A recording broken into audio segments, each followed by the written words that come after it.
গাছগুলো যেন আমাদের চারপাশে আঁকড়ে ধরেছে। পাতার ফাঁক দিয়ে ঠেকে যাওয়া চাঁদের আলো অদ্ভুতভাবে বাঁক নিচ্ছিল। বাবা চেষ্টা করছিলেন শান্ত থাকার, কিন্তু তার চোখেও আতঙ্ক স্পষ্ট। তিনি আমার মাথায় হাত দিয়ে বললেন, সব ঠিক আছে, শুধু আমার দিকে ধ্যান দে আর হাতটা ধরে থাক। আমি বাবার হাতটা শক্ত করে চেপে ধরেছিলাম। দিদি কাঁদছিল। মা তার হাত শক্ত করে ধরে বললেন, চিন্তা করিস না, আমরা একসাথে আছি, একসাথে থাকলে কিচ্ছু হবে না। তখন ততটা বুঝতে না পারলেও আজ মনে হয় সেদিন রাস্তা যেন আমাদের জন্য এক অন্যরকম জাল বুনেছিল। যেখানেই যাই শেষমেশ আবার একই বাঁক, একই গাছ, একই ঝোপের মধ্যে চলে আসি। বুঝতে পারছিলাম এটা আর স্বাভাবিক কোনো ঘটনা নয়। মা আতঙ্কে ছিলেন, গলার স্বর কমে গিয়েছিল। দিদি হঠাৎ এক জায়গায় থেমে চেঁচিয়ে উঠল, মা, আর পারছি না, আমার পা আর চলছে না। বাবা তাকে কাছে টেনে নিয়ে বোঝান, রাস্তা পাওয়া যাবে। আমরা হাঁটতে হাঁটতে এমন এক বাঁকের কাছে পৌঁছালাম যেখানে গাছগুলোর ছায়া যেন জীবন্ত। আমি এখনো মনে করতে পারি ছায়াগুলো আমাদের চারপাশে ঘুরছিল। বাবার কণ্ঠে আতঙ্ক, হতাশা মিশ্রিত। আমরা কি কখনো বের হতে পারবো? মনে হচ্ছে আমরা এই জঙ্গলের গোলক ধাঁধায় আটকে গেছি। আমি কেবল ছোট্ট চোখে চারপাশটা দেখছিলাম, আর আমার মনের ভেতর ভয় ঢুকে গিয়েছিল। সেটা আমাদের জীবনের সবচেয়ে ভয়ঙ্কর রাত। রাস্তার বাঁক যত বাড়ছিল, জঙ্গল তত অচেনা আর ভয়ঙ্কর হয়ে উঠছিল। গাছের গায়ে মলিন ছায়া, বাতাসে অদ্ভুত আওয়াজ, আর দূরে দূরে অজানা শব্দ। সব মিলিয়ে মনে হচ্ছিল আমরা কোনো এক অদৃশ্য শক্তির খেলার গতি। বাবা শক্ত করে ধরে রেখেছিলেন। সেই বয়সের ছোট্ট পায়ে হেঁটে চলা কঠিন হয়ে উঠেছিল। মাঝে মাঝে মায়ের কণ্ঠ ভেসে আসছিল, আর এগোতে হবে না, চল ফিরে যাই। কিন্তু আমরা ফিরতে পারিনি, কারণ রাস্তা যেন আমাদের নষ্ট করার জন্য গোলক ধাঁধা বুনছিল। আমরা হেঁটেই যাচ্ছিলাম, কিন্তু অন্ধকারের মধ্যে ঘুরে ঘুরে আমরা আবারও সেই একই ভাঙা গাছের সামনে এসে দাঁড়িয়েছিলাম। রাত বাড়ার সাথে সাথেই অদ্ভুত সব ঘটনা ঘটা শুরু করে। হঠাৎই বাতাসের সঙ্গে অদ্ভুত ফিস ফিস শব্দ শোনা যায়, যেন কেউ আমাদের চারপাশে ঘুরছে। মায়ের কণ্ঠ কাঁপছিল, আমরা কি বেঁচে থাকতে পারবো? বাবা দৃঢ় কণ্ঠে বললেন, চুপ করো, ওরা আমাদের পরীক্ষা করছে, শুধু একে অপরকে ধরে রাখো। পথ যেন আরো সংকীর্ণ হয়ে আসছিল। ঝোপের মধ্য দিয়ে হেঁটে যাওয়া কঠিন হয়ে উঠছিল। ছায়াগুলো যেন জীবন্ত। আমি ছোট্ট চোখে চারপাশে তাকিয়ে চেঁচিয়ে উঠছিলাম বারবার, বাবা, আমার ভয় লাগছে। বাবা আমার মাথায় হাত দিয়ে বললেন, শান্ত হ, কিচ্ছু হবে না, আমি আছি তো। তখনও বুঝিনি সেই রাতটা আমাদের পরিবারের জন্য মৃত্যুর গোলক ধাঁধা হয়ে দাঁড়াবে। নমস্কার শ্রোতা বন্ধুরা, জানি আপনারা সবাই আল্লাহর রহমতে ভালো আছেন, সুস্থ আছেন। আমি সুকান্ত মাইতি আজ আবারও হাজির হলাম একটি অন্যরকম ঘটনা নিয়ে। কতটা ভয়ের জানি না। ঘটনা কি, কোথা থেকে পেয়েছি সেসব কথা না হয় ঘটনার শেষে বলছি। তবে যারা আমার 135তম এপিসোডে গোলক ধাঁধা ঘটনাটা পছন্দ করেছিলেন, আশা করি তাদের ভালো লাগবে। চলুন আর কথা না বাড়িয়ে অন্ধকার গহীনে হারিয়ে যাই। রিয়াজুল সাহেব বলতে থাকেন, 2025 সালে দাঁড়িয়েও আমি এখনো শিউরে উঠি সেই রাতটার কথা ভেবে। আমি তখন মাত্র 7 বছরের এক শিশু, বাবার কোলে চেপে শুধুই কাঁদছিলাম। আর আমার 10 বছরের বোন মায়ের হাত আঁকড়ে ধরেছিল। আমরা 4 জন, আমাদের ছোট্ট পরিবার, গিয়েছিলাম উড়িষ্যার সাতকোশিয়ার জঙ্গল ঘুরতে। সেটা 80 দশকের মাঝামাঝি সময়। তখন সেই জঙ্গল নিয়ে ভয়ঙ্কর গল্প শোনা গেলেও বাবা তেমন গুরুত্ব দেননি। বাবা ছিলেন সাহসী ফরেস্ট অফিসার, তবে সেই জঙ্গলের না। অপরদিকে মা ছিলেন একটু চিন্তাশীল স্বভাবের গৃহবধূ। সেদিন আমরা যখন জঙ্গলের ভেতরে গাড়ি নিয়ে ঢুকলাম, প্রথম দিকে সবকিছু স্বাভাবিক মনে হচ্ছিল, কিন্তু ধীরে ধীরে অদ্ভুত সব ঘটনা ঘটতে শুরু করে। যদিও আমি তখন ছোট, তবুও বাবার আতঙ্কিত মুখ, মায়ের কাঁপা হাত আর দিদির চোখের ভয়ের ছাপ এখনো ভুলতে পারিনি। কিছু দূর গিয়ে আমরা একটি ভাঙা শাল গাছের সামনে পড়লাম। বাবা গাড়ি থামালেন। মায়ের কণ্ঠে উৎকণ্ঠা। তুমি কি ঠিক পথে যাচ্ছ? এই রাস্তা তো খুব অচেনা লাগছে। বাবা একটু বিরক্তির সুরে বললেন, চিন্তা করো না তো, আমি ম্যাপ দেখেছি, ঠিকই যাচ্ছে। আমার স্পষ্ট মনে আছে দিদি মায়ের হাত চেপে ধরে খালি ফিস ফিস করে বলছিল, মা, আমার খুব ভয় করছে, মনে হচ্ছে কেউ আমাদের পেছন পেছন আসছে। মা তাকে শান্ত করার চেষ্টা করলেন, কিন্তু তার গলাতেও ভয় ছিল। গাড়ি কিছু দূর এগোতেই হঠাৎ আবার সেই ভাঙা শাল গাছটার সামনে পড়ল। এবার বাবার গলায়ও কাঁপুনি। এটা কিভাবে সম্ভব? আমরা তো সোজা এসেছি, তবে একই গাছের সামনে আমরা আসলাম কিভাবে? গাড়ির ভেতর তখন শ্বাসরুদ্ধকর নীরবতা। আমার ছোট্ট মাথায় কিছুই ঢুকছিল না, শুধু মায়ের আঁকড়ে ধরা হাতের উষ্ণতা আর বাবার চোখ মুখের আতঙ্কটা আমার মনে আছে। আমরা এগিয়ে যাচ্ছিলাম, কিন্তু যতবারই গাড়ি চালাতাম বারবারই একই রাস্তা, একই গাছ, একই বাঁক সামনে এসে পড়ছিল। যেন রাতের জঙ্গল আমাদের নিয়ে খেলছে, আর আমরা বেরোবার সব পথ বন্ধ করে ফেলেছি। এর মাঝে গাড়িটা কোনো কারণ ছাড়াই একটা যান্ত্রিক গর্জন করে একটু ঝাঁকুনি দিয়ে থেমে গেল। বাবা নেমে চেক করে দেখলেন ইঞ্জিন ঠিক আছে, কিন্তু কোনো এক অজানা কারণে গাড়িটার স্টার্ট নিচ্ছে না। বাবার চোখ মুখে দুশ্চিন্তার ছাপ। গাড়ি আর স্টার্ট নিচ্ছে না। এদিকে রাত ধীরে ধীরে ঘনীভূত হচ্ছিল অন্ধকারের অনিশ্চয়তায়। বাবার আন্দাজ সামনে 4-5 কিলোমিটারের মধ্যে একটা ফরেস্ট চেকপোস্ট আছে, সেখান পর্যন্ত পৌঁছাতে পারলে আর ভয় নেই। কিন্তু যদি তা না হয়, এই জঙ্গলের হিংস্র জন্তু জানোয়ারের কবলে পড়তে হবে। তাই বাবা ঠিক করলেন হেঁটেই আমরা সবাই সেখানে যাব। আর তাছাড়া যা সব গোলক ধাঁধার মতো রাস্তা, এই নির্জন জঙ্গলে কোনো পথচারী বা গাড়ির সাহায্যের আশা করাও বোকামি। জঙ্গলের বুক চিরে হাঁটতে হাঁটতে রাতের অন্ধকার আমাদের একেবারে গ্রাস করে নিয়েছে। ততক্ষণে চারদিকের নিস্তব্ধতা এতটাই গভীর হয়ে উঠেছে যে নিজের হৃদস্পন্দনের আওয়াজও স্পষ্ট শোনা যায়। মাঝে মাঝে দূরে কোথাও থেকে হায়নার বা বুনো শেয়ালের কান্নার মতো ডাক ভেসে আসছিল, যা আরো ভয়ঙ্কর করে তুলেছিল পরিবেশটাকে। বাবার হাতের টর্চ আলোটা অদ্ভুতভাবে দুর্বল হয়ে এসেছিল। মনে হচ্ছিল আলো যতটা সামনে পড়ার কথা ঠিক ততটা পড়ছে না, যেন কোনো অদৃশ্য শক্তি সেই আলোকে গিলে ফেলছে। যদিও টর্চের ব্যাটারি নতুন।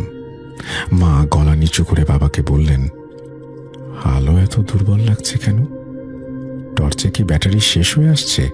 বাবা উত্তর না দিয়ে সোজা তাকিয়ে নিঃশব্দে এগিয়ে চলছিলেন, কিন্তু হাত ধরার দরুন আমি তার হাতের আঙুলের কাঁপুনি টের পাচ্ছিলাম। দিদি শুধু ফিসফিস করে বলছিল, মা, আমার মনে হচ্ছে কেউ আমাদের পেছনে হাঁটছে। আমরা সবাই একবার দাঁড়িয়ে কান পাতলাম। প্রথমে কোনো শব্দ পাওয়া গেল না। আচমকাই শুকনো পাতার মচমচ শব্দ যেন খুব কাছে এসে থেমে গেল। বাবা টর্চ ঘুরিয়ে পেছনে ফিরলেন, কিন্তু অসংখ্য গাছের অন্ধকার ছায়া ছাড়া কিছুই দেখা গেল না। আমি বাবার কাছে গা গুটিয়ে দাঁড়িয়ে রইলাম। বাবা নিচু হয়ে আমার কানে কানে বললেন, ভয় পাস না, আমি আছি। কিন্তু তার কণ্ঠস্বরের ভেতরকার কাঁপুনি আমার ছোট্ট বুকে ঢুকে যাচ্ছিল। আমরা আবার হাঁটা শুরু করলাম। এবার লক্ষ্য করলাম রাস্তা যেন আরো সরু হয়ে গেছে। দুপাশের গাছগুলো অস্বাভাবিকভাবে একে অপরের দিকে ঝুঁকে এসে পথটা ঢেকে দিয়েছে। মা কাঁপা গলায় বললেন, আমি এমন রাস্তা আগে কখনো দেখিনি। তুমি নিশ্চিত আমরা সঠিক দিকে যাচ্ছি? বাবা বিরক্ত স্বরে উত্তর দিলেন, থামো, আমি জানি আমি কোথায় যাচ্ছি। কিন্তু তার চোখের ভেতর শঙ্কার ছায়া, যেন তিনিও নিশ্চিত নন। একটু এগিয়ে হঠাৎ দেখি রাস্তার একপাশে কালো ছায়ার মতো কিছু একটা দাঁড়িয়ে আছে। প্রথমে ভেবেছিলাম গাছের ডাল, কিন্তু হঠাৎ সেটা নড়ে উঠল। আমার গলা শুকিয়ে কাঠ। আমি চিৎকার করে উঠলাম, বাবা, ওখানে ওটা কি? বাবা টর্চটা সেই দিকে ফেললেন, কিন্তু আলো পড়তেই দেখলাম সেখানে কিছু নেই, শুধু ঘন ঝোপঝাড়। মা আবার কাঁধে হাত বুলিয়ে বললেন, ও কিছু না, চোখের ভুল। কিন্তু তার হাতের কাঁপুনি বলছিল তিনিও দেখেছেন। আমরা যতই হাঁটছিলাম জঙ্গলের শব্দ ততই অস্বাভাবিক হচ্ছিল। কখনো গাছের মগডালে অদ্ভুত খসখস শব্দ, যেন ভারী কিছু নড়ছে। আবার কখনো পাতার ফাঁক দিয়ে ভেসে আসছিল ফিস ফিস করা কণ্ঠস্বর, কিন্তু বোঝা যাচ্ছিল না কে কথা বলছে বা কি ভাষা। দিদি কেঁদে ফেলছিলেন বারবার। আমার মা তাকে বুকে টেনে নিচু গলায় কোরআনের আয়াত পড়তে শুরু করলেন। আমি মার ঠোঁটের কাঁপুনি স্পষ্ট দেখতে পাচ্ছিলাম। বাবার কপালে ঘাম জমছিল, অথচ তখন শীতকাল আর জঙ্গলের ভেতর হাড় কাঁপানো ঠান্ডা। তিনি হঠাৎ বলে উঠলেন, আমি আর কিছু বুঝতে পারছি না, এই রাস্তা যেন আমাদের বোকা বানাচ্ছে। তাঁর গলায় যে আতঙ্ক এবং গলাটা যে শুকিয়ে কাঠ হয়ে গিয়েছে সেটা স্পষ্ট। ঠিক তখনই দূরে কোথাও চিৎকারের মতো আওয়াজ ভেসে আসলো, যেটা মানুষের না পশুর ঠিক বোঝা গেল না, কিন্তু এতটা বীভৎস ছিল যে আমাদের চারজনের শরীর একসঙ্গে কেঁপে ওঠে। মা আপকে বাবার হাত চেপে ধরে বললেন, ওটা কিসের শব্দ? এত রাতে এই জঙ্গলে মানুষ এলো কোথা থেকে? বাবা কোনো উত্তর দিলেন না, শুধু বললেন, চলো তাড়াতাড়ি এগোতে হবে। আমরা দ্রুত পা চালাতে শুরু করলাম। হঠাৎ দিদি থমকে দাঁড়িয়ে ফিসফিস করে বলল, বাবা দেখো, ওই গাছটার ফাঁক দিয়ে কেউ উঁকি দিচ্ছে। আমরা সবাই একসাথে তাকালাম। অদ্ভুতভাবে ঠিক সেই মুহূর্তে টর্চের আলো নিভে গেল। চারদিকে পিচ কালো অন্ধকার নেমে আসে। দিদির চিৎকার কানে বাজল, মা!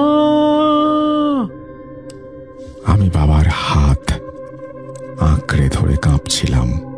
বাবার টর্চটা বারবার চাপড়াচ্ছিলেন, কিন্তু আলো আর চলে না। অন্ধকারে আমরা যখন দিশেহারা হয়ে পড়েছি, তখন হঠাৎ আমাদের চারপাশে যেন শখানেক ফিস ফিস করা গলার আওয়াজ ভেসে এলো। কণ্ঠগুলো খুব কাছে, যেন চারপাশে গাছের আড়ালে দাঁড়িয়ে শত শত অদৃশ্য মানুষ আমাদের নিয়ে ফিস ফিস করছে। মা কোরআনের আয়াত আরো জোরে পড়তে লাগলেন। দিদি কেঁদে তার আঁচল আঁকড়ে ধরল। বাবার হাত কাঁপছিল, আমি টের পাচ্ছিলাম।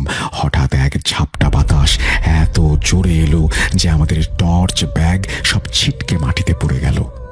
সেই বাতাসের সঙ্গে ভেসে এলো এক অদ্ভুত মাংস পচা গন্ধ, যা আমাদের শ্বাসরোধ করে দিচ্ছিল।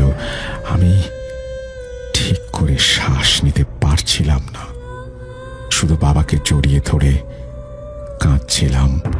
বাবা এক মুহূর্তে আমাদের সবাইকে জড়ো করে ফিস ফিস করে বললেন, নড়বে না, এক জায়গায় দাঁড়িয়ে থাকো। এরা চাইছে আমরা ছোটাছুটি করি। কিন্তু ততক্ষণে অন্ধকারের ভেতরে কিছু যেন আমাদের চারপাশে ঘুরতে শুরু করেছে। পায়ের নিচে শুকনো পাতার মচমচ শব্দ, অথচ আমরা কেউ নড়ছি না। মা কাঁপতে কাঁপতে বললেন, কেউ আমাদের ঘিরে ফেলেছে। বাবার কণ্ঠে হতাশা। হ্যাঁ, আমিও তাই টের পাচ্ছি। সেই মুহূর্তে আচমকাই হঠাৎ টর্চ আবার জ্বলে উঠল।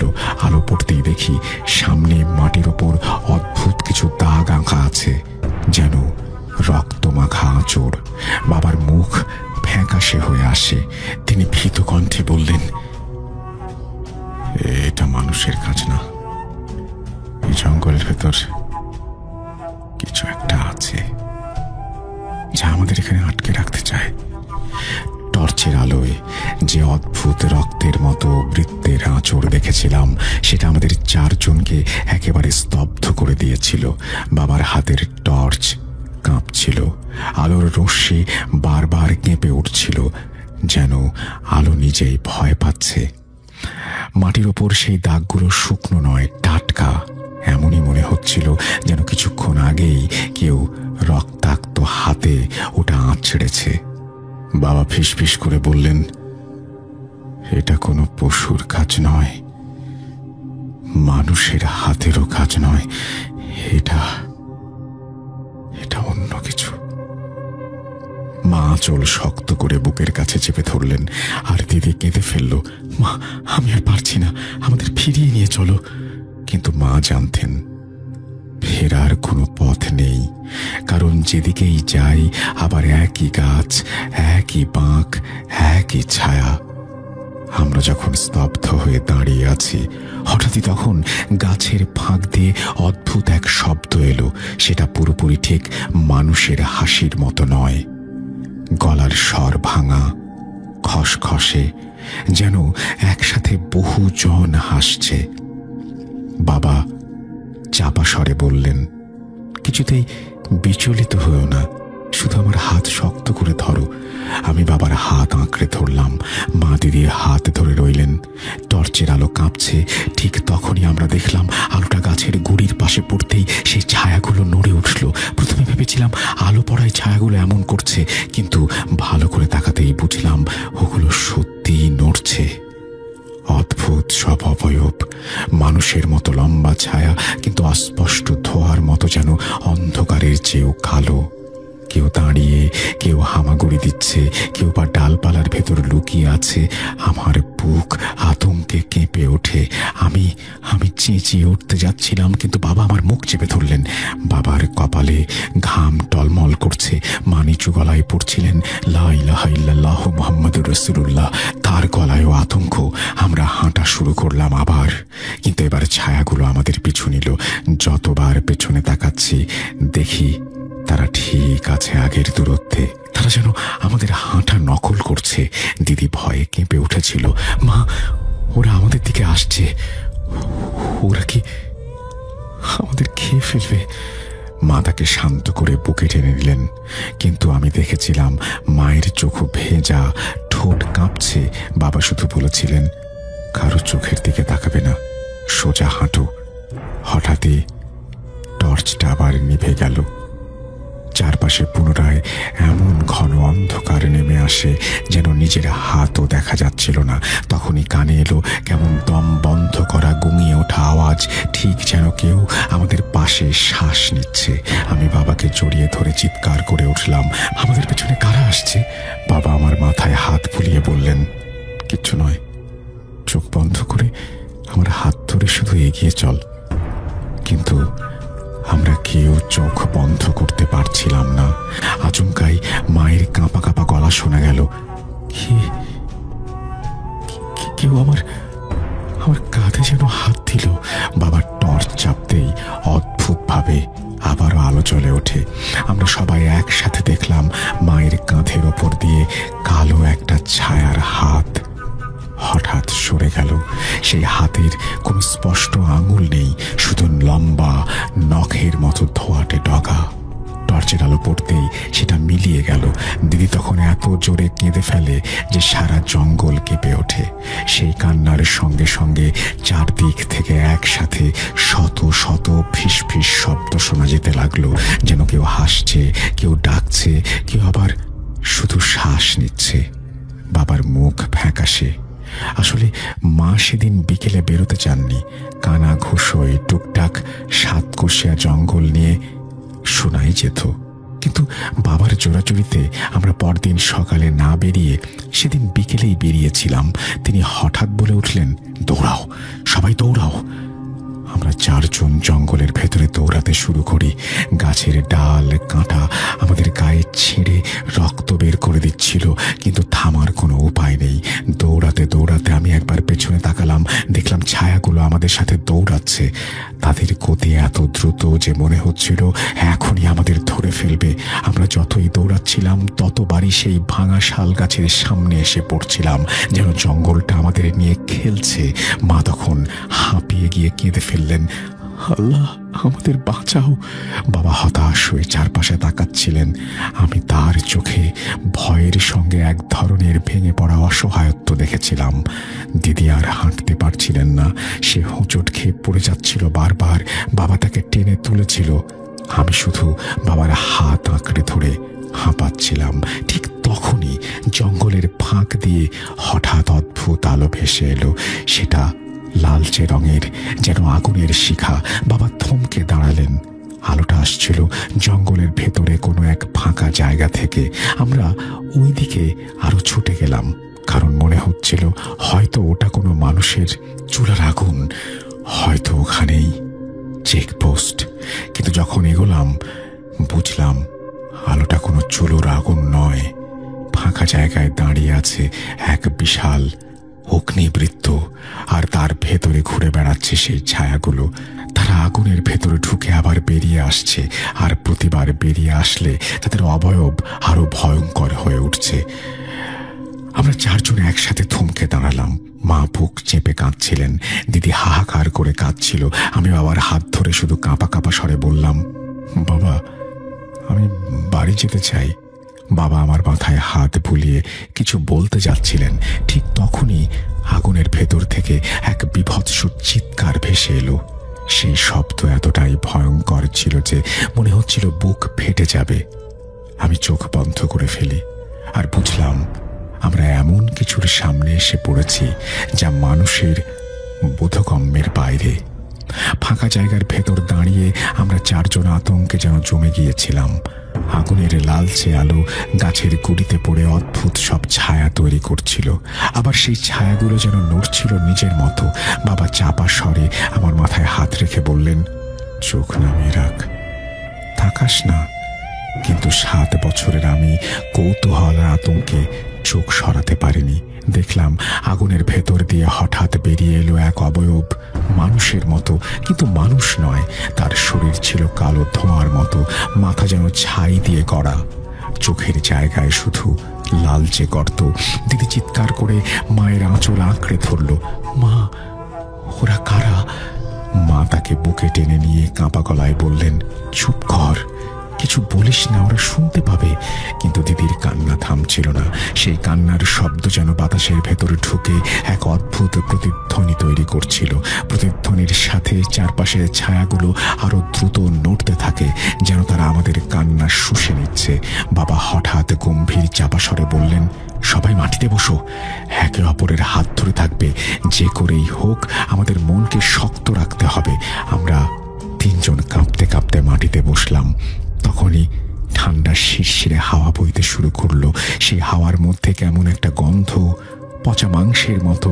আমার গা গুলিয়ে উঠল। বাবা দাঁতের দাঁত চেপে ফিস ফিস করে বললেন, ওরা এসেছে।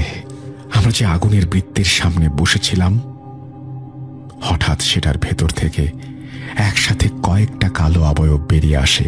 তারা মানুষের মতো হাঁটছিল, কিন্তু পা মাটিতে পড়ছিল না, ভেসে ভেসে আসছিল। তাদের লম্বা হাত, আঙুলের বদলে ধারালো নখ, প্রত্যেকের মুখে সেই ফাঁকা কালো গর্ত, আর সেই গর্ত থেকে অদ্ভুত আলো বের হয়ে আসছিল। আমার বুক কেঁপে উঠল, চোখ বন্ধ করতে পারছিলাম না। দিদি মায়ের কোলে লেপ্টে, মা কাঁপছিলেন কিন্তু আমাদের শক্ত করে আঁকড়ে ধরেছিলেন।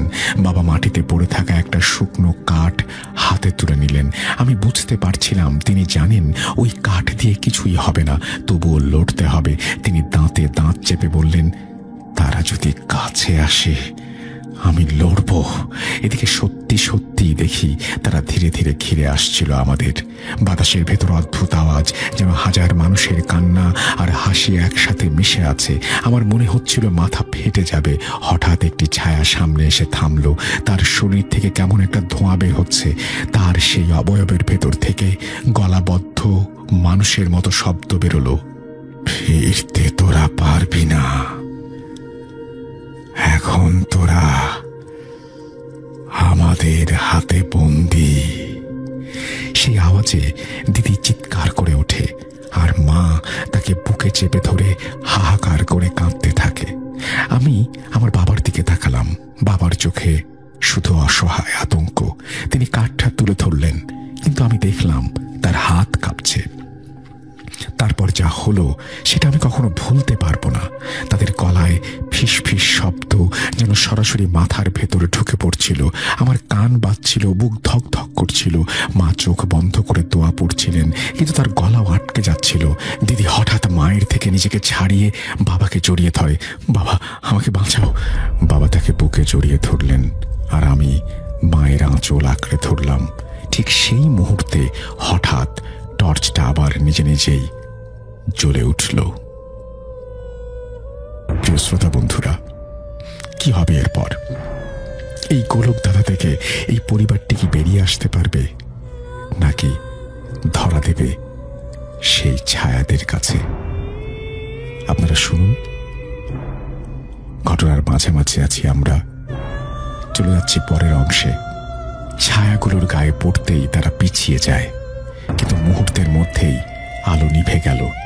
আমি চিৎকার করে কাঁদছিলাম, বাবা টর্চ জ্বালাও, আলোটা জ্বালাও।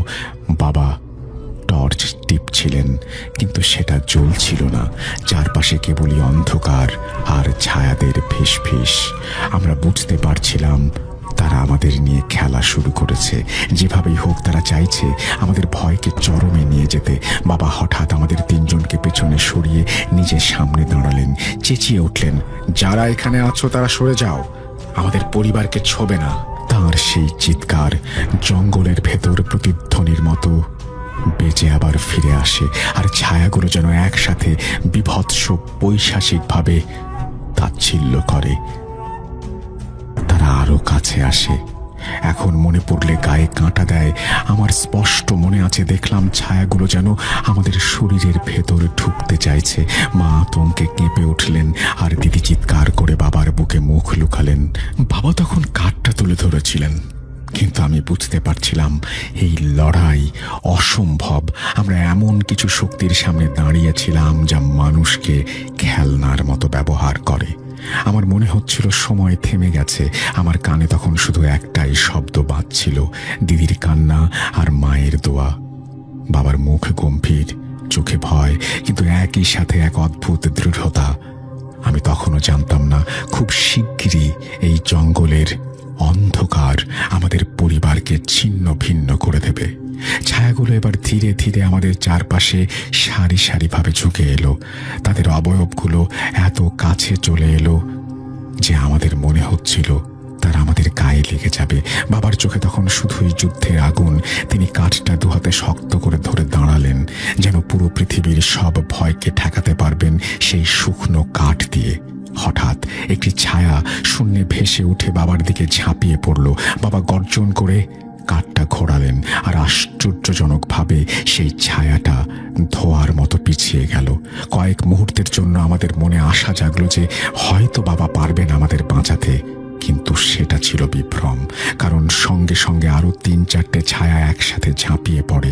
আমি দেখলাম বাবার হাতে থাকা কাঠটা যেন তাদের ভেতর দিয়ে চলে যাচ্ছে, যেন বাবা কুয়াশাকে আঘাত করছেন। তবু তিনি হাল ছাড়ছিলেন না, ক্রমাগত আঘাত করছিলেন, আর প্রতিবার ছায়াগুলো সেই বিভৎস ভঙ্গিমায় তাচ্ছিল্য করছিল। মা হাহাকার করে আমাকে বুকে টেনে নিলেন, ঠোঁট নড়ছিল। আমি জানি তিনি কোনো দোয়া পড়ছিলেন। তার চোখে তখন শুধু একটাই প্রশ্ন, এই জঙ্গল থেকে কি কোনো দিন আমরা বের হতে পারবো? দিদি হঠাৎ মাটিতে বসে পড়ল, তার ঠোঁট কাঁপছিল। মা আর সহ্য করতে পারলেন না। আমার শরীরে যেন ঢুকে পড়েছে সব ছায়াগুলো। আমি দিদির দিকে তাকাতেই দেখলাম তার গলায় অদ্ভুত ছায়ার দাগ ফুটে উঠেছে, যেন কালো হাত তাকে চেপে ধরেছে। মা আতঙ্কে চেঁচিয়ে তাকে কাছে টেনে নিলেন, কিন্তু সেই দাগ ছাড়ছিল না। আমি কাঁপা কাঁপা গলায় বাবাকে ডাকলাম, বাবা, দিদিকে বাঁচাও। বাবা পাগলের মতো ছায়াগুলোর দিকে কাঠ ছুঁড়ে মারছিলেন আর গর্জন করছিলেন, আমার পরিবারকে ছোবে না ইবলিশের দল। কিন্তু ছায়ারা কোনো ভ্রুক্ষেপ করছিল না। তারা ধীরে ধীরে আমাদের বৃত্তটাকে ঘিরে ফেলে। বাতাসে ফিসফিস আওয়াজ আরো জোরে হতে লাগলো। আমি স্পষ্ট শুনছিলাম, এক এক করে নিয়ে যাব, কেউ বাঁচবে না। সেই ফিসফিস গলার ভেতর ঢুকে কানে বাজছিল, যেন নিজের মাথার ভেতর কেউ কথা বলছে। আমি কান চেপে ধরলাম, কিন্তু শব্দ থামছিল না। ঠিক তারপরেই আরো একটি ছায়া হঠাৎ ঝাঁপিয়ে পড়ল মায়ের ওপর। আমি দেখলাম তার লম্বা কালো আঙুল মায়ের কাঁধে বসে গেছে। মা চিৎকার করে উঠলেন, দিদিকে শক্ত করে আঁকড়ে ধরলেন। বাবা ছুটে গিয়ে কাঠটা দিয়ে আঘাত করলেন। মুহূর্তের জন্য ছায়াটা মিলিয়ে গেল, কিন্তু মায়ের কাঁধে জ্বলন্ত দাগটা থেকে যায়। সেই দাগ থেকে ধোঁয়া উঠছিল। মা কাঁপতে কাঁপতে আমাদের আঁকড়ে ধরলেন। আমি ছোট্ট হাতে মায়ের আঁচল টেনে ধরে কাঁদছিলাম। আমরা বের হব না, আমরা কি মরে যাব? বাবা হাঁপাচ্ছিলেন, কিন্তু আমার মাথায় হাত বুলিয়ে গর্জন করলেন, কেউ মরবে না, আমি আছি। কিন্তু আমি দেখলাম তার চোখে দৃঢ়তার ছাপ থাকলেও ভেতরে যেন এক ফোঁটা অসহায়ত্ব উকি দিচ্ছে। মনে হচ্ছিল পুরো জঙ্গল আমাদের বিরুদ্ধে। প্রতিটি শব্দ, প্রতিটি বাতাসের ঝাপটা, প্রতিটি ছায়া যেন আমাদের দিকে এগিয়ে আসছে। মায়ের গলা বুজে এসেছে।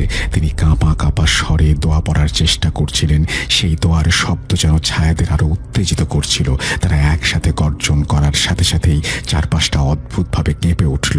গাছের ডালপালা দুলছিল, মাটি কাঁপছিল, আর সেই ফাঁকে আমি দেখলাম ছায়ারা এবার আক্রমণ করতে প্রস্তুত। বাবা দাঁড়িয়েছিলেন বুক চিতিয়ে, হাতে ভাঙা কাঠ। তার চোখে ভয়, কিন্তু ভয়ের ভেতর দিয়ে এক অদ্ভুত সাহস জ্বলছিল।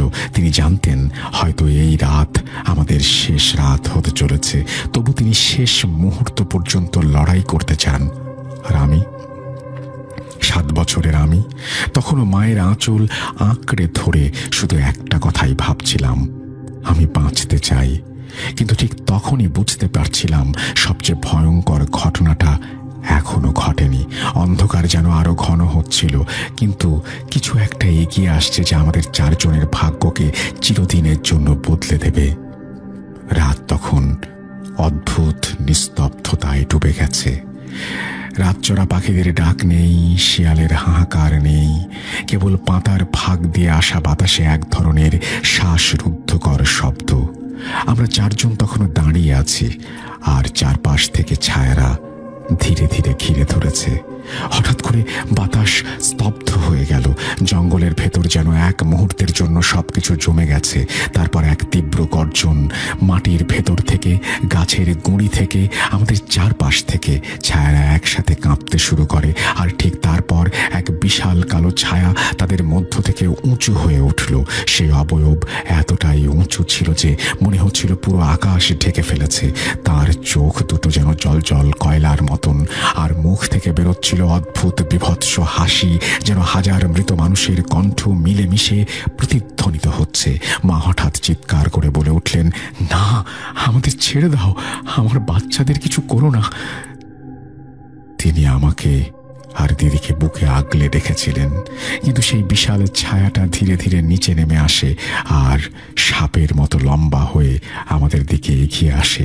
বাবার গলা ভেঙে গিয়েছিল, না না, আমার পরিবারকে ছেড়ে দাও, আমাকে যা খুশি করো। তিনি পাগলের মতো দৌড়ে গিয়ে কাঠটা ছুঁড়ে মারলেন, কিন্তু সেটা ছায়ার ভেতরে ঢুকে মুহূর্তেই মিলিয়ে গেল। তারপর যা হলো তা আজও আমার স্বপ্নে ফিরে ফিরে আসে। হঠাৎ কয়েকটা কালো হাত ছুটে এলো মায়ের গলার দিকে। মা চিৎকার করলেন, দিদি আতঙ্কে কাঁপছিল। আমি তাদের আঁকড়ে ধরতে চাইছিলাম, কিন্তু বাবার শক্ত হাত আমাকে পেছনে ঠেলে দিল। তিনি চিৎকার করলেন, চোখ বন্ধ করো, চোখ বন্ধ করো। তবু আমি চোখ বন্ধ করতে পারিনি। আমি দেখলাম সেই কালো হাতগুলো মায়ের বুক চিরে ঢুকে যাচ্ছে। তার মুখ দিয়ে বেরিয়ে আসছে ভয়ার্ত আর্তনাদ। তার চোখ বিস্ফারিত হয়ে উঠল, কণ্ঠের দোয়া থেমে গেল। দিদি চিৎকার করতে করতে মায়ের শরীরে লেপ্টে ধরে, কিন্তু হঠাৎ একটা ছায়া দিদিকে আলাদা করে টেনে নিল। আমি শুনলাম দিদির গলা ফেটে যাওয়া চিৎকার, মা, মা, আমাকে ছেড়ো না। ছায়াটা যেন খেলছিল। দিদির শরীর মাটির উপরে ভেসে উঠল, তার গলা চেপে ধরেছে। বাবা পাগলের মতো ঝাঁপিয়ে পড়লেন, কিন্তু সঙ্গে সঙ্গে ছায়াটা তাকে ছুঁড়ে মাটিতে ফেলল। তার মুখে রক্ত, কিন্তু তিনি গর্জন করে উঠলেন, আমার মেয়েকে ছেড়ে দাও, আমার স্ত্রীকে ছেড়ে দাও। কিন্তু ততক্ষণে সব শেষ। মা তখন নিথর, তার গায়ের ভেতর দিয়ে ধোঁয়া বেরোচ্ছে এমন মনে হচ্ছে। আর দিদি বাবার সামনে ধপ করে মাটিতে পড়ে গেল। তার চোখ খোলা, প্রাণ নেই। আমি অসহায়ভাবে কাঁদছিলাম, বাবার বুকে মাথা গুঁজে চিৎকার করছিলাম, না না না, আমার মা, আমার দিদি। সেই মুহূর্তে পুরো জঙ্গল অদ্ভুত হাসিতে কেঁপে উঠল। ছায়ারা যেন বিজয়ের আনন্দে উল্লাস করছে। বাবা মাটিতে বসে স্তব্ধ হয়ে গিয়েছিলেন। তার চোখ ভিজে গেছে, ঠোঁট নড়ছিল, কিন্তু কোনো শব্দ বেরোচ্ছিল না। আমি তার বুকের ভেতর লুকিয়ে কাঁদছিলাম। তখনই বুঝলাম আমরা দুজনেই বেঁচে আছি, কিন্তু চারজন আর একসাথে নেই। মা আর দিদি আমাদের ছেড়ে চলে গেছে সেই অমানসিক অন্ধকারের কবলে, আর আমরা কিছুই করতে পারিনি। মা আর দিদির নিথর দেহ মাটিতে পড়ে আছে। আমি বাবার বুকে মুখ লুকিয়ে কাঁপছিলাম। তাদের শরীর থেকে ধোঁয়া বেরোচ্ছে, যেন ধীরে ধীরে ছায়ার ভেতর গলে যাচ্ছে। সেই দৃশ্যটা এতটাই বিভৎস ও মর্মান্তিক যে আমার ছোট্ট বুক ফেটে যাচ্ছিল কান্নায়। বাবা স্তব্ধ হয়ে দাঁড়িয়েছিলেন কিছুক্ষণ, তারপর হঠাৎই তিনি আমার হাত শক্ত করে ধরলেন। তার ভাঙা গলা, চোখে উন্মাদনার ছাপ। আমাদের এখনই দৌড়তে হবে, এখনই। আমরা ছুটতে শুরু করলাম। জঙ্গলের ভেতর অন্ধকার যেন আরো ঘন হয়ে আসছে। চারপাশে শুধু ছায়াদের ফিসফিস হাসি আর মাঝে মাঝে ডালপালা ভাঙার শব্দ। গাছগুলো যেন একের পর এক আমাদের সামনে দেয়াল তুলে ধরেছে। বাতাসে শ্বাসরোধী ঘনত্ব। বাবা মরিয়া হয়ে দৌড়াচ্ছিলেন, তার নিঃশ্বাস ভারী, কপাল থেকে রক্ত ঝরছে, কিন্তু হাতটা আমার হাতে এত শক্ত করে চেপে ধরে রেখেছিল যে ব্যথায় আমি কেঁদে ফেলেছিলাম। তবু তো আমি জানতাম এই হাতে আমাকে বাঁচিয়ে রাখবে, কিন্তু যতই দৌড়াই কোনো পথ নেই। বাঁক ঘুরলেই আবার সেই একই গাছ, একই ভাঙা ডাল, একই অন্ধকার। বাবার ঠোঁট শুকিয়ে গিয়েছিল। তিনি ফিসফিস করে বলছিলেন, এটা বাস্তব নয়, এটা এক দুঃস্বপ্ন, হাল ছাড়লে চলবে না। রিয়াজকে আমি বাঁচিয়েই ছাড়বো। তার কণ্ঠে হতাশা আর দৃঢ়তা একসাথে মিশেছিল। হঠাৎ দূর থেকে অদ্ভুত আওয়াজ ভেসে আসলো, শিশুর হাসি। সেটা দিদির কণ্ঠের মতো শোনাচ্ছিল। আমি আঁতকে উঠে বাবাকে জাপটে ধরি। বাবা, দিদি, দিদি বেঁচে আছে তো? বাবা দৌড়াতে দৌড়াতে চিৎকার করে বললেন, না, ওদের কথা শুনবি না, ওরা দিদিকে ব্যবহার করছে, চোখ বন্ধ কর। তার কণ্ঠ ভাঙলেও দৌড় থামেনি। এক সময় হোঁচট খেয়ে পড়ে গেলাম। আমি বাবার উপর গড়িয়ে পড়েছিলাম। হাঁটু ফেটে রক্ত বেরোচ্ছিল। দূরে দাঁড়িয়ে ছায়ারা সেটা দেখছিল জলজলে চোখে। বাবা ধীরে ধীরে উঠে দাঁড়ালেন, আমাকে বুকে জড়িয়ে ধরলেন, দাঁতে দাঁত চেপে বললেন, তোমরা ওকে নিতে পারবে না। যতক্ষণ আমি আছি আমার ছেলেকে কেউ ছুঁতে পারবে না। তার সেই গর্জন যেন ছায়াদের আরো উন্মাদ করে তুলল। তারা একসাথে কাঁপতে কাঁপতে অদ্ভুত শীষের মতো শব্দ তুলল, যেন চারপাশ থেকে আক্রমণ করতে আসছে। আমরা দৌড়াতে লাগলাম, রাত যেন শেষই হচ্ছে না। আমি মাঝে মাঝে বেহুশের মতো আবার ঝাঁকুনিতে চমকে জেগে ওঠার মতো হচ্ছিলাম। চারপাশে কেবল অন্ধকার, ভয় আর নিরন্তর ছুটে চলা। বাবার চোখে তখন শুধুই আমাকে বাঁচিয়ে রাখার এক উন্মত্ত লড়াই। এক সময় আচমকাই দূরে একটা ভাঙাচোরা কাঠের ঘর দেখা গেল। বাবা আমাকে নিয়ে হাঁপাতে হাঁপাতে সেখানে ছুটে গেলেন। কাছে গিয়ে বুঝলাম ওটা একটা পুরনো চেকপোস্টের ধ্বংসাবশেষ। দেয়াল ভাঙা, ছাদ অর্ধেক নেই। আমরা ভেতরে ঢুকে পড়লাম। বাবা আমাকে সিঁড়ির নিচে বসিয়ে রাখলেন আর নিজে ভাঙা দরজার সামনে দাঁড়িয়ে থাকলেন, হাতে কেবল একটা ভাঙা লাঠি। তার চোখে তখন কেবল একটাই প্রতিজ্ঞা, যে করেই হোক তিনি আমাকে এই রাতটা পার করাবেন। খেয়াল করলাম ঘরের ভেতরে এক কোণে ভাঙাচোরা একটি ছোট্ট পিঁড়ির মতো রাখা। তখন না বুঝতে পারলেও এখন বুঝি ওটা হিন্দুদের পূজার সিংহাসনের মতো কিছু একটা। সেখানে ধুলো জমে মাখামাখি। হঠাৎই পৈশাচিক গর্জনে চোখটা সেদিকে ঘুরে গেল। দেখি ছায়া ঘিরে দাঁড়িয়েছে। তাদের ফিসফিস বাড়তে থাকে। অবয়বগুলো দরজার ফাঁক দিয়ে ভেতরে ঢোকার চেষ্টা করছিল, কিন্তু দেখি ছায়ারা ঘিরে দাঁড়িয়েছে। তারা ফিসফিস করছে, কেন জানি না ঢুকতে পারছিল না। আমি বাবার কাঁধে মুখ গুজে কাঁদছিলাম।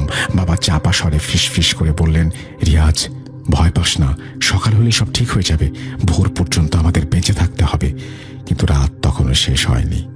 ছায়ারা বাইরে উল্লাস করছে। আমি 7 বছরের শিশু সন্তান আর বাবা সে অমানসিক অন্ধকারের মধ্যে সিঁড়ির নিচে বসে বাঁচার জন্য আপ্রাণ লড়াই চালিয়ে যাচ্ছি। সেই ভাঙাচোরা চেকপোস্টের সিঁড়ির নিচে আমি এবং বাবা কতক্ষণ যে বসেছিলাম খেয়াল নেই। বাইরে তখনও ছায়াদের তাণ্ডব চলছিল, তাদের হাসি, ফিসফিস। কিন্তু অদ্ভুত এক অজানা কারণে ভেতরে প্রবেশ করছিল না তারা। অন্ধকারটা ততক্ষণে সয়ে গেছে। বাতাস এত ঠান্ডা হয়ে উঠেছিল যে নিঃশ্বাস বেরোলেই ধোঁয়া দেখা যাচ্ছিল। বাবা আমার মাথায় হাত রেখে স্তব্ধ হয়ে বসেছিলেন। তাঁর ঠোঁট নড়ছিল বারবার বিড়বিড় করে। কণ্ঠে কোনো ভাষা ছিল না, শুধু দুঃখ আর মরিয়া বিশ্বাস। আল্লাহ যদি থাকেন তাহলে অবশ্যই সাহায্য করবেন। রাত তখন শেষের পথে, তবুও প্রতি মুহূর্ত যেন অনন্তকাল। হঠাৎ দরজার ফাঁক দিয়ে এক লম্বা ছায়া ভেতরে ঢুকতে চাইল। আমি চিৎকার করে উঠি। বাবা ধরফর করে ওঠে, ভাঙা লাঠিটা হাতে নিয়ে গর্জে ওঠে। সেই মুহূর্তে যেন গোটা ঘরটা কেঁপে উঠল এক অলৌকিক ঐশ্বরিক শক্তিতে। ছায়াগুলো অদ্ভুত শব্দ করে পিছু হটল। তাদের ফিসফিস রাগটা গর্জনে পরিণত হলো। তারপর হঠাৎ নিস্তব্ধ। আমরা অবাক চোখে সেদিকে তাকিয়ে দেখলাম। ঠিক তখনই বাইরে পাখির ডাকে ভোর হওয়ার আভাস মিলল। ফজরের ওয়াক্ত হয়ে গেছে। হয়তো আমি আর টিকে থাকতে পারছিলাম না। আমার চোখে আঁধো ঘুম, শরীর ঠান্ডায় অসাড়। বাবা আমাকে শক্ত করে বুকে টেনে নিলেন। আর একটু সহ্য কর রিয়াজ, আর একটু, সূর্য উঠলে সব ঠিক হয়ে যাবে। তার গলা ভেঙে যাচ্ছিল, চোখে জল জমছিল, কিন্তু তবুও তিনি শক্ত থাকার ভান করছিলেন। ভোরের প্রথম আলো যখন গাছের ফাঁক দিয়ে ভাঙাচোরা চেকপোস্টের ভেতর ঢুকলো, তখন ছায়াগুলো হাওয়ায় মিলিয়ে গেল। চারপাশে অদ্ভুত এক নিস্তব্ধতা। আমি তখন প্রায় অচেতন। বাবা কেবল আমাকে আঁকড়ে ধরে সিঁড়ির নিচে হেলে পড়েছিলেন। তার চোখ হাত খোলা, ঠোঁটে কেবল এক শেষ শব্দ, বাঁচাও। ঠিক তখনই আল্লাহর রহমতে কাঠুরেদের একটা দল জঙ্গলের ভেতর দিয়ে যাচ্ছিল। তারা পুরনো চেকপোস্টের কাছে এসে থমকে দাঁড়ালো। ভাঙা সিঁড়ির নিচে চোখ পড়ল একজন রক্তাক্ত ক্ষতবিক্ষত মানুষ আর তার বুকে লেপ্টে থাকা ছোট্ট এক শিশু। তারা দৌড়ে এসে আমাদের টেনে তুলল। আমি ক্ষীণ শুনতে পেলাম একজন কাঠুরে আতঙ্কিত গলায় বলছে, বেঁচে আছে, বেঁচে আছে এখনো। আমাদের শরীর তখন ক্লান্তিতে অসাড়, নিঃশ্বাস চলছিল। কাঠুরেরা দ্রুত আমাদের বাইরে নিয়ে এলো। সূর্যের আলো তখন জঙ্গলের ভেতরে পুরোপুরি ঢুকে পড়েছে। চারপাশের গাছপালা শান্ত, নিরীহ, যেন রাতে কিছুই ঘটেনি। কিন্তু বাতাসে তখনও লেগেছিল ভয় আর মৃত্যুর গন্ধ। কেউ জানল না সেই রাতে আসলে কি ঘটেছিল সাতকোশিয়ার জঙ্গলের ভেতর। পরবর্তীতে মা আর দিদির দেহ কখনো খুঁজে পাওয়া যায়নি। একটি ফরেস্ট ডিপার্টমেন্টের দল সারা জঙ্গল তন্ন তন্ন করে খুঁজলেও কোথাও তাদের খোঁজ মেলেনি। কাঠুরেরা বিশ্বাস করলেও ফরেস্ট অফিসাররা মানতে নারাজ যে সেটা কোনো অতি প্রাকৃত দুর্ঘটনা। তাদের ধারণা নেকড়ে বা হায়নার দল বা লেপার্ড মা আর দিদিকে শিকার করে নিয়ে গেছে। তাদের হদিশ পাওয়া মুশকিল। বাবার কিছু বলেন না, কি বলবেন? সেই বিভৎসতা যার সাথে ঘটে শুধু সেই জানে তার নির্মম সত্য। মা নেই, দিদি নেই, কেবল আমি আর বাবা বেঁচে ফিরলাম, এটাই সত্যি। চোখে সেই ভৌতিক ছায়াদের স্মৃতি যা আজও মুছে যায়নি। বাবা সেই শকটা সহ্য করতে পারেননি, কয়েক বছরের মধ্যেই মারা যান। এই ছিল ঘটনাটি এক পরিচিত ভাইয়ের কাছ থেকে সংগ্রহ করেছি। তিনি ঘটনাটি শোনেন তার অফিসের সিনিয়র 53 বছরের শেখ রিয়াজুল হকের কাছ থেকে। ঘটনাটি তার ছোটবেলার নির্মম দগদগে বাস্তব। এখন বিশ্বাস করা বা না করাটা সম্পূর্ণই শ্রোতা বন্ধুদের ব্যক্তিগত ব্যাপার। ভালো থাকবেন, আল্লাহ হাফেজ, এই বলে সুকান্ত মাইতি তার ঘটনা শেষ করেছেন। সুকান্ত মাইতি, আপনাকে অসংখ্য ধন্যবাদ আমাদের সঙ্গে থাকার জন্য। এই বিশেষ মুহূর্তে আপনার একটা ঘটনা আমাদের সাথে শেয়ার করার জন্য। যদি ভালো লাগে তাহলে এই ঘটনাটি অবশ্যই শেয়ার করবেন বন্ধুদের সাথে এবং আমাদের চ্যানেলটি সাবস্ক্রাইব করতে ভুলবেন না। কেমন আছেন আপনারা? আশা করি আল্লাহর রহমতে ভালো আর সুস্থ আছেন। আমি মোহাম্মদ সিফাত আলম বলছি চট্টগ্রাম থেকে। আজ আমি আপনাদের সাথে সোহান ভাই নামের এক কলিগের ছোট বোনের সাথে ঘটে যাওয়া ঘটনা শেয়ার করতে যাচ্ছি, যা তিনি আমাকে আমার অফিস চলাকালীন সময়ে শেয়ার করেছিলেন। আশা করছি ঘটনাটি আপনাদের ভালো লাগবে। ঘটনায় যাবার আগে রাসেল ভাইয়ের কাছে ঘটনার ভেতরের ভুল ত্রুটির জন্য ক্ষমা প্রার্থনা করছি। সরাসরি চলে যাচ্ছি ঘটনায়। আসসালামু আলাইকুম রাসেল ভাইয়া। আমি আগে একটা কথা বলে রাখি, আমি ভূত.কমের অনেক বড় একজন ভক্ত। আপনাকে অনেক ধন্যবাদ ভূত.কমকে ভালোবাসার জন্য এবং সঙ্গে থাকার জন্য। তারপরে তিনি লিখছেন, আজ যে ঘটনাটি আমি আপনাকে পাঠাচ্ছি সেটি একটু ভিন্ন। এই ঘটনাটি ঘটেছিল আমার নিজের সঙ্গে একটি ট্রেন যাত্রায়। আমরা সবাই চট্টগ্রাম থাকি। ঘটনার দিনের তারিখ মনে নেই আমার, তবে ঘটনাটি শীতকালের। আমরা ঢাকায় এক আত্মীয়ের বিয়েতে গিয়েছিলাম। অনুষ্ঠান শেষ করে আরো 10-12 দিন ঘুরে বেরিয়েছি। আত্মীয় স্বজনকে দেখা, পুরনো বন্ধুদের সঙ্গে বসা, শহরের রাস্তাঘাটে দল বেঁধে ঘোরা, ঠিক যেরকম হয় অনেকদিন পর সবাই একত্র হলে। ফেরার সময়টা এসে পড়তেই মনটা খারাপ হয়ে গেল। ঢাকার ঠান্ডা আর উৎসবের রেশ ফেলে কারোরই যেতে ভালো লাগছিল না। তারপরও চট্টগ্রাম ফিরতেই হলো, কারণ বাড়িতে বাবা একা ছিলেন। তার স্বাস্থ্যের অবস্থা খুব একটা ভালো ছিল না। বিয়ের অনুষ্ঠানে তাই তিনি যেতে পারেননি। আমার স্পষ্ট মনে আছে সময়টা ছিল 23 কিংবা 24 ডিসেম্বর। সেই সময় প্রচণ্ড বৃষ্টি হচ্ছিল। বৃষ্টির জেরে ট্রেন লেট করছিল। সেই দিনটাতেই আমরা টিকিট কেটে নিলাম। আমি ট্রেনটির নাম বলছি না, মনে নেই, তবে আমার মনে হয় সন্ধ্যা 6টা বা 7টার দিকে ট্রেনটা ছাড়ত। আমরা সেদিন একটা কেবিন নিয়েছিলাম, পুরোপুরি বন্ধ করা যায় এমন ছোট্ট একটা কেবিন। সামনে ভালো মানের দরজা, ভেতরে 4 জন বসার মতো জায়গা, উপরে নিচে ঘুমানোর মতো ব্যবস্থা ছিল। আমাদের সঙ্গে যারা পুরুষ যাত্রী ছিলেন তারা অন্য বগিতে ছিলেন। দুঃখিত, আমি আমার পরিচয় দিইনি। আমার নাম আসমা।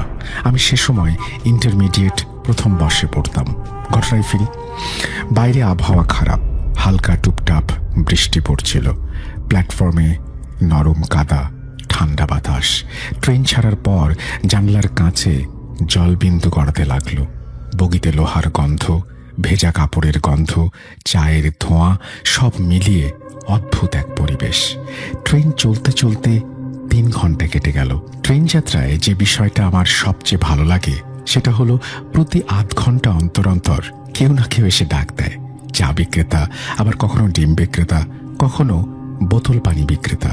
আমি মনের ভেতরে একটা ছোট্ট দায়িত্ববোধ অনুভব করি, যেন কারো ডাক ফেলতে নেই। যখনই কেউ আসে আমি কিছু না কিছু কিনে নেই।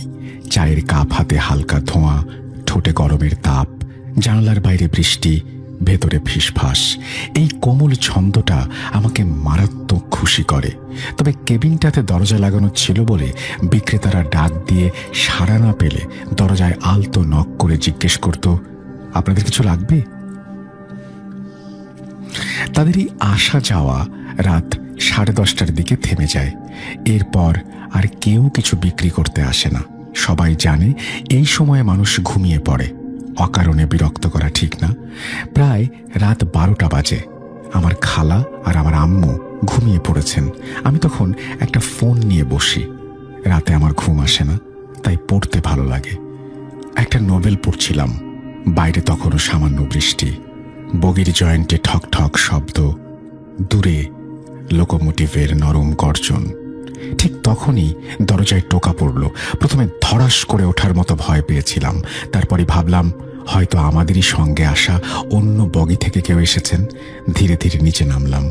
দরজার কাছে গিয়ে খুব কম আওয়াজে জিজ্ঞেস করলাম, কে? বাইরে কে? কোনো উত্তর এলো না। দরজা আলতো করে সরিয়ে বাইরে তাকালাম। কাউকে দেখা গেল না। খানিকটা দ্বিধায় পড়ে দরজাটা খুলে বাইরে উঁকি দিলাম। দুই পাশে যতটা দূর চোখ যায় ফাঁকা করিডোর, শুধু বাতাস আর ট্রেনের ঝিম ধরা শব্দ। ভাবলাম হয়তো ভুল শুনছি। ফিরে এসে সিটে শুয়ে পড়লাম। কয়েক সেকেন্ডও পার হয়নি, আবার কড়া নাড়া। এবার টোকাটা স্পষ্ট, দ্রুত, একটানা। বুকের ভেতরটা ছ্যাদ করে উঠল। ভয়ে আমি আমার খালাতো বোন রাফিয়াকে বললাম, আপু, বাইরে কেউ টোকা দিচ্ছে। সে অর্ধনিদ্রায় উঠে বসে জিজ্ঞেস করল, কে? আমরা সবাই চুপচাপ অপেক্ষা করতে লাগলাম টোকাটা আবার ফিরে আসে কিনা। কিন্তু আর কোনো টোকা এলো না। তারা বিরক্ত হয়ে আমাকে বকা দিয়ে আবার শুয়ে পড়ল। আমার কিন্তু ঘুম ভাঙলেই আর ফেরে না। মাথার ভেতর দরজার টোকাটা ঘুরতে লাগলো। প্রথমটা হয়তো কল্পনা, কিন্তু দ্বিতীয়টা আমি নিশ্চিত শুনেছি। ঠিক তখন পাশের কেবিন থেকে একটা বাচ্চার কান্নার আওয়াজ ভেসে এলো। কোনো রকম বিরক্তি লাগেনি, বরং মনে হলো এই রাতের ঠান্ডা আর অচেনা শব্দের ভেতর অন্তত কারো নিঃশ্বাস আছে, কারো জেগে থাকা আছে। এমন টান টান সময়ে যদি কাছে একটাও কুকুরের ডাক বা কোনো মানুষের খুক খুক কাশি শোনা যায়, তাতেই মন জেগে ওঠে, সাহস পায়। আমিও তাই অনুভব করলাম। নিজের মনে মনে বললাম, বাচ্চাটা কাঁদছে মানে লোকজন আছে, সব ঠিক আছে। আমি আবার ফোনের দিকে চোখ নামালাম। ধীরে ধীরে কান্নার শব্দ থেমে গেল। ট্রেনের মৃদু দুলুনি আর পাতার মতো টুপটুপ শব্দ ভালো লাগছিল শুনতে। রাত তখন প্রায় 1টা বা 1:30। আমি উঠে ওয়াশরুমে গেলাম। দরজা লাগিয়ে সিঙ্কের দিকে এগোচ্ছি, হঠাৎ সব লাইট নিভে গেল। গা কাঁটা দিয়ে উঠল। মুখ দিয়ে অজান্তেই চিৎকার বেরোলো। ঠিক পরক্ষণেই লাইট ফিরে এলো, কিন্তু ফিরে আসার সঙ্গে সঙ্গে আমার চোখ পড়ল আয়নায়। পরিষ্কার দেখলাম আমার পেছনে যেন কারো ছায়া সরে গেল, খুব কাছে, এমন ভাবে যে নিজের চোখে বিশ্বাস করতে পারছিলাম না। বুক ধড়ফড় করতে লাগলো। আর দেরি না করে দরজাটা জোরে লাগিয়ে বেরিয়ে এলাম। দরজা এমন শব্দে বন্ধ হলো যে সবাই চমকে উঠে চোখ মেলল। আমি নিজেও বুঝতে পারলাম না কেন দরজা ওইভাবে ধাক্কা দিয়ে বন্ধ করলাম। ভেতরে ফিরে এসে দেখলাম আম্মুর চোখ যেন আমাকে তাড়া করছে। জানি তিনি রাতে ঘুমের ওষুধ খান। তাকে যদি এখন ভয় পেয়ে কিছু বলে ফেলতাম বড় বিপদ হতো। নিজেকে সামলে আগের জায়গায় শুয়ে পড়লাম। তবু হাত পা কাঁপা থামছে না। ঠিক তখনই ভেতরের ওয়াশরুমের দিক থেকে প্রচুর পানির শব্দ এলো, যেন ট্যাপ পুরো খোলা। নিচের বার্থ থেকে আম্মু ছোট্ট নির্দোষ গলায় বললেন, তুই পানির ট্যাপ খোলা রেখে এলি? আমি কি বলি? আমি তো এখনো কিছু স্পর্শ করিনি। পানির ট্যাপ খোলা রাখার প্রশ্নই ওঠে না। তবু আম্মুর কথার ভয়, তার দুশ্চিন্তা আমাকে বাধ্য করলো আবার উঠে যেতে। দরজা খুলে দেখলাম ভেতরে সব লাইট জ্বলছে, ট্যাপও খোলা। আমি দ্রুত গিয়ে সব বন্ধ করে দিলাম, লাইট নিভিয়ে ফিরলাম। খালা তখনও গভীর ঘুমে। বাইরে রাত আরো ঘন হচ্ছে। 1:30টার কিছু পর ট্রেন হঠাৎ একটা ঝাঁকুনি খেল, তারপর থেমে গেল। প্রথমে ভাবলাম কোনো স্টেশন এসেছে, কিন্তু জানালার বাইরে কেবল অন্ধকার। দূরে কোথাও টিম টিম আলো নেই, একটা সাইনবোর্ড নেই, একেবারে নিস্তব্ধ। এই সময় পাশের এক কেবিন থেকে মহিলাদের কথা বলার শব্দ এলো। কিছুক্ষণ পর মনে হলো ওরা কেবিন ছেড়ে প্যাসেজে দাঁড়িয়েছে। কথাবার্তার আওয়াজ আরো পরিষ্কার।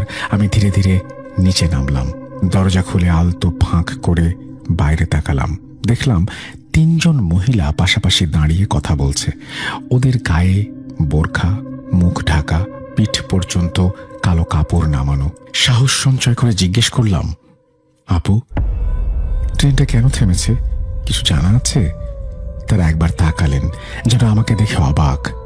তারপর কোনো উত্তর না দিয়ে কেবল নিজেদের মধ্যেই ব্যস্ত হয়ে গেলেন। আমি হকচকিয়ে গেলাম। এতটা অসৌজন্যতা কেন? মাথায় আসছিল না। রাগও লাগলো, তবু কিছু বললাম না। দরজায় লাগিয়ে নিজ জায়গায় ফিরে এলাম। শুয়ে পড়লাম। মনে হচ্ছিল আজকের যাত্রাটা অদ্ভুত। শুরু থেকে শেষ পর্যন্ত সবকিছু কেমন উল্টো পাল্টা। এর কিছুক্ষণ পর আমার মোবাইল থেকে বাচ্চাদের খেলাধুলার শব্দ ভেসে এলো। অদ্ভুত লেগেছিল। মোবাইলটা হাতে নিলাম। স্ক্রিন জ্বলে উঠতেই চোখে পড়ল 2-3টা বাচ্চা। বয়স হবে 8-9। তারা একসঙ্গে খেলছে। চোখে ধোঁকা ভেবেছিলাম, কিন্তু দৃশ্যটা অস্বাভাবিকভাবে স্পষ্ট। ওদের খেলা দেখতে দেখতে আমারও মন হালকা হচ্ছিল। কিন্তু যেই মুহূর্তে তাদের কারো চোখ আমার দিকে পড়ল, দেখতে পেলাম ওরা থেমে আমাকে এক ধরনের রাগান্বিত চোখে দেখছে। ঠিক যেমন কিছুক্ষণ আগেই 3জন মহিলা দেখছিল। বুকের ভেতরটা ভয় ভরে গেল।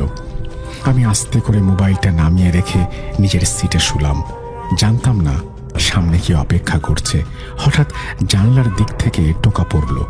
চমকে উঠে বসলাম। টোকাটা এবার দরজায় নয়, জানালায়। কানকে বিশ্বাস হচ্ছিল না। চলন্ত ট্রেনে বাইরে থেকে জানালায় টোকা দিবে কে? আমি নিজের কান ধরলাম, যেন ভুল শুনছি কিনা যাচাই করি। কিন্তু না, টোকা চলছে। 1 বার, 2 বার, তারপর থেমে থেমে। ট্রেন তখন পূর্ণ গতিতে ছুটছে। ধীরে ধীরে জানালার দিকে তাকালাম। কাঁচের খুব কাছে একটা মুখ। ভেজা কাঁচের সঙ্গে প্রায় লেগে থাকা একজন লোক ঝুলে আছে। জানালার সমান্তরালে আর অদ্ভুতভাবে হাসছে। চোখ দুটো অস্বাভাবিক স্থির।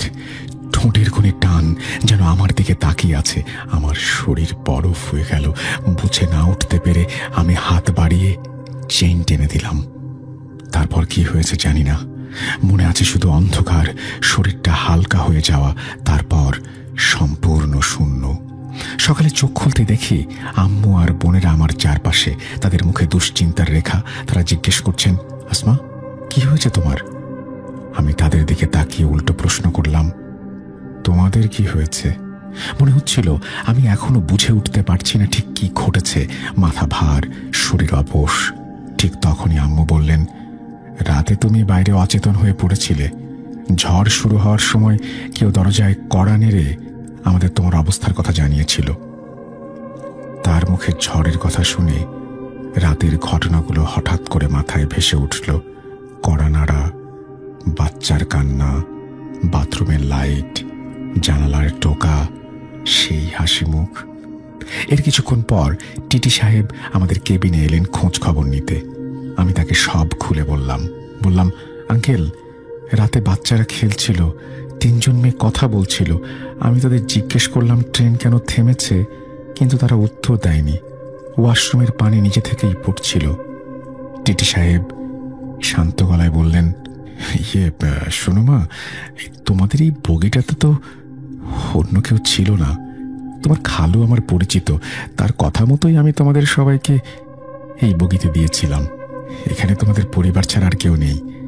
কেবিন বগি এমনিতেও খুব একটা কখনো ভরে না, আর এই বগিতে শুধু তোমরাই। 2টো কেবিন ফাঁকা যাচ্ছে। কাউকে দেখে থাকলে তুমি তোমার পরিবারের কাউকেই দেখেছ হয়তো। তার কথা শুনে আমি বিছানা থেকে উঠে পড়লাম। বললাম, আঙ্কেল, কি বলছেন? আমি নিজে চোখে দেখেছি, বাচ্চাদের কান্না শুনেছি, খেলতে দেখেছি। 3জন মহিলা করিডোরে দাঁড়িয়ে কথা বলছিল। আমার চোখের সামনেই কেবিনে ঢুকে গেল। তিনি হাসলেন না, অবজ্ঞাও করলেন না, কেবল বললেন, চলো তুমি আমার সঙ্গে এসো, নিজে দেখে নাও। আমি কেবিন থেকে বেরোলাম। তিনি এক এক করে পাশের সব কেবিনের দরজা খুললেন। সবগুলো আমাদের মানুষ, যা আমাদের জানা ছিল না। আর বাকি 2টা কেবিন ছিল, সেগুলো খালি, বিছানা গুছিয়ে রাখা, বালিশে কেউ শোয়নি, বাতাসে পুরনো কম্বলের গন্ধ। তারপর আমি মানতে পারছিলাম না। বললাম, আঙ্কেল, হতে পারে তারা কোনো একটা স্টেশনে নেমে গেছে। তিনি মাথা নাড়লেন। আমি রোজকার এই ট্রেনের দায়িত্বে থাকি। কে ওঠে কে নামে কোনো কিছু চোখ এড়ায় না। কাল রাতে এই বগিতে অন্য কেউ ছিল না যারা এখানে নামবে বা এটা আমি নিশ্চিত। মাথায় ভেতর তখন কেমন যেন ঠুক ঠুক করে কিছু বাজছে, সবকিছু এলোমেলো হয়ে যাচ্ছে। আমি আবারও হঠাৎ অন্ধকারে ডুবে গেলাম। জ্ঞান ফিরল যখন, তখন আমরা বাড়িতে সবাই ভীষণ চিন্তিত। আমি কি দেখলাম, কি হলো, কেন আমি বদলে গেলাম, যে আমি হাসি খুশি কথা বলতে ভালোবাসি, হঠাৎ যেন চুপচাপ একা একা তাকিয়ে থাকি। বাড়ির বড়রা বুঝে ফেলল আমি কিছু একটা দেখে ভয় পেয়েছি। একদিন আম্মুর এক খালা আমাদের বাড়িতে এলেন। তিনি নাকি একটা অদ্ভুত পদ্ধতি জানেন। তিনি আমার হাতের নখ কালো করে রং করেন, তারপর সেই নখের উপরে কিছু একটা পড়েন, তারপর সেই কালো নখে কিছু একটা দৃশ্য ভেসে ওঠে। অন্য কেউ কথা বললে কখনো বিশ্বাস করতাম না, নিজের চোখে না দেখলে হয়তো আজও বিশ্বাস করতাম না। আমি আম্মুর কাছে গেলাম, তার খালার পাশে বসলাম। তিনি আমার আঙুলের নখে কালো রং লাগালেন, নিঃশব্দে দোয়া পড়লেন। কয়েক মুহূর্তের মধ্যে দেখা গেল সেই নখের ওপর যেন ছবি ফুটে উঠছে। ট্রেনের কেবিন, দরজার জালি, করিডোরের আলো ছায়া। আমি দাঁড়িয়ে আছি, দরজায় কড়া নাড়ার শব্দ, বাচ্চার কান্না, সব যেন ছোট্ট পর্দায় চলা সিনেমা। আমি হতবাক হয়ে তাকিয়ে রইলাম। আমি যা যা দেখেছি, যা যা ভুলতে চেয়েছি, সব সেখানে আমার নিজের আঙুলে। আমি আম্মুর খালাকে একটা কথা বলেছিলাম, জাপানি। এই শব্দটা বারবার কেন জানি না আমার জিভে এসে আটকে যাচ্ছিল। কেন বলেছিলাম বুঝি না, কিন্তু বলেছিলাম। দৃশ্য চলতে থাকলো। তারপর এলো শেষ দৃশ্যটা। জানালার খুব কাছে ঠেসে থাকা সেই লোকটার মুখ, কাঁচে জল, হাসির অদ্ভুত টান। মনে হলো সে যেন আরো কাছে আসছে, আরো ঠান্ডা হচ্ছে বাতাস। আমি সামলাতে পারলাম না, আবার অজ্ঞান হলাম। চোখ খুলতেই দেখলাম আমি বিছানায়, গলায় একটা তাবিজ ঝুলছে। আম্মু মাথায় হাত বুলিয়ে দিচ্ছেন। খালাম্মা বলছেন, তোমাদের বগিতে জিনেদের একটা পরিবার ছিল, তারা তোমাকে লক্ষ্য করছিল, তোমার দিকে বারবার নজর দিচ্ছিল। তুমি চুপচাপ থেকে সবকিছু দেখেছিলে বলে তারা ভাবছিল তোমাকে আরো বিরক্ত করবে। আজ থেকে সেই জিনেরা আর তোমাকে বিরক্ত করতে পারবে না, ইনশাল্লাহ। কথা শুনে বুকের ভেতর অদ্ভুত স্বস্তি এলো, কিন্তু সঙ্গে সঙ্গে অন্যরকম একটা শীতল অনুভব হলো। মনে হলো কাল রাতে যা দেখেছি তা কল্পনা নয়, আমি সত্যি দেখেছি। আর সেই সত্যি জিনিসটা মানুষ ছিল না। এরপরের দিনগুলোতে অনেকবার নিজেকে প্রশ্ন করেছি, ট্রেনের করিডোরে বাতাস কি আমাকে ধোঁকা দিয়েছিল? কাচের উপরে জমে থাকা জলবিন্দুগুলো কি মুখ বানিয়েছিল, নাকি সত্যি সেই তিনজন মহিলা, সেই বাচ্চারা, সেই হাসি মুখ জানালা ভর করেছিল? যতবার ভাবি ততবার মনে পড়ে টিটি সাহেবের চোখের ভেতরকার মৃদু উদ্বেগ, তার নীরব নম্রতা।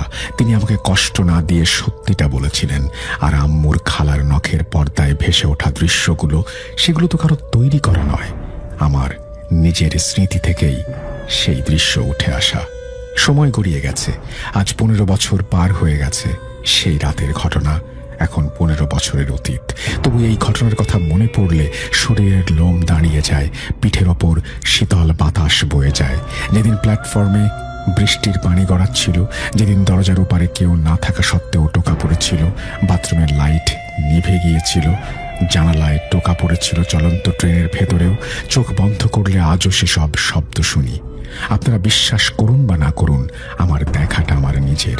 আমি জানি সেই রাতে আমি একা ছিলাম না, কেউ ছিল, সে ছিল অদৃশ্য। হয়তো তারা কিছু করতে চায়নি, কেবল আমার চলমান জীবনের কাছে এসে নিজেদের উপস্থিতি জানান দিয়েছিল। আর একটা কথা, সে রাতে যদি দরজায় কড়া নেড়ে কেউ আমাদের খবর না দিত, আমি হয়তো আরো বড় বিপদে পড়তাম। কে ছিল সে, কিভাবে জানলো, আবার কেন কেউ আমাদের কেবিনে এসে বলল, এসব প্রশ্নের উত্তর আমার কাছে নেই। প্রিয় লিসেনার্স, এই ছিল আজকের ঘটনা। আশা করছি আপনাদের ভালো লেগেছে। ফিরে আসবো আবার নতুন কোনো ঘটনা নিয়ে। আমি পুরান ঢাকার ইসলামবাগের লালবাগে থাকি। এটা আমার প্রথম ঘটনা, পড়ে শোনালে খুশি হব। ঘটনায় আসা যাক। আমি ঘটনাটি শুনেছি আমার এক বড় ভাইয়ের মুখে। তার নাম আমি বলছি না, এবং যার সাথে ঘটেছে তাদের নামও বলছি না। আমি যে কয়টা নাম বলবো সব ছদ্মনাম।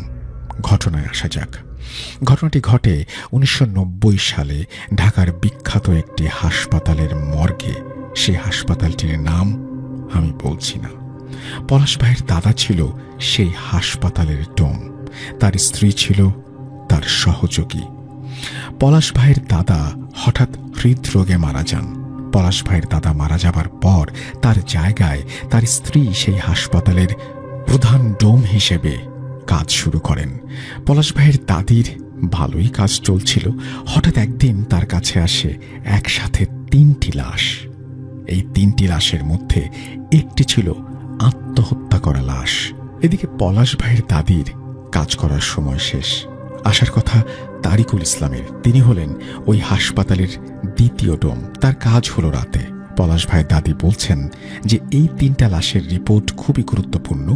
দ্বিতীয় ডোম তারিকুল ভাই বললেন যে আজকে তার শরীরটা ভালো লাগছে না এবং সে একটি লাশ কেটে দিচ্ছে, বাকি দুটো যেন দাদি কেটে দেয়।